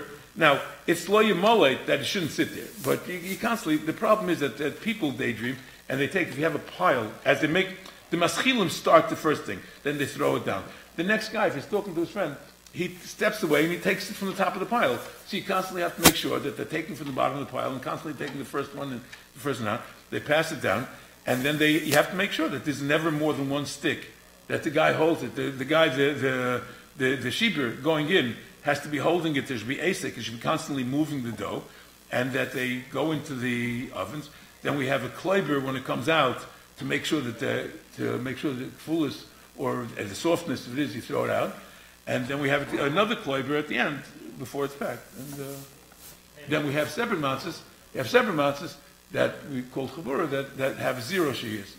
They hand it mamish miyad liyad, and they go in one of the sticks. So there's no shiyas. Do you know which bakery is NPGS? No idea. You don't know. It's NPGS. Yeah. I do not know. I don't know who's doing it. Do your own homework. Talk to the Rav Machshir. A person who goes in to a store and goes over to the shelf and buys matzahs off the shelf, I would love to sell him diamonds and cars and geschäften, because this person is like he's like there with money hanging out of his pockets waiting for someone to steal it. A person who buys matzahs without personally being involved in doing investigation of, I've been to matzah bakeries where there's no hashgacha. I don't know who's using it. I know there's a concern. Once you know there's a concern, you go talk to the Rav Machshir, whoever it was, and wherever you make your matzahs. You ask him, where are your matzahs from? Where is your flour from? Where did you get it? Who's in charge of that? Who's doing it? And if he says no, then they send us the right stuff. The matzahs you just described? Yes. Yes. What did they call that? Would be purchased here? No, they're only purchased in the 4 stores in FPGS and Lakewood. They're made from Israeli wheat. Yes. The matzahs today. What? No. I'm saying that, but the stuff they had from last winter. Yeah, Tavshnai Zayin. I'm saying the stuff they're making out of matzahs today is coming from last year's winter wheat, which had a very poor protein content, and they're blending in chodesh gluten. Now, the good news is that at least in the second night Pesach, it's okay, because it's already after. Okay, I guess thank you. Shanking should have to thank Rabbi Yechezkel Auerbach for the wonderful shir, tremendous chizik in Yonah Abbas and Kashrus. Kashrus wants to go to the doctor, so thinking of the Yachzkel Auerbach, Kaddish.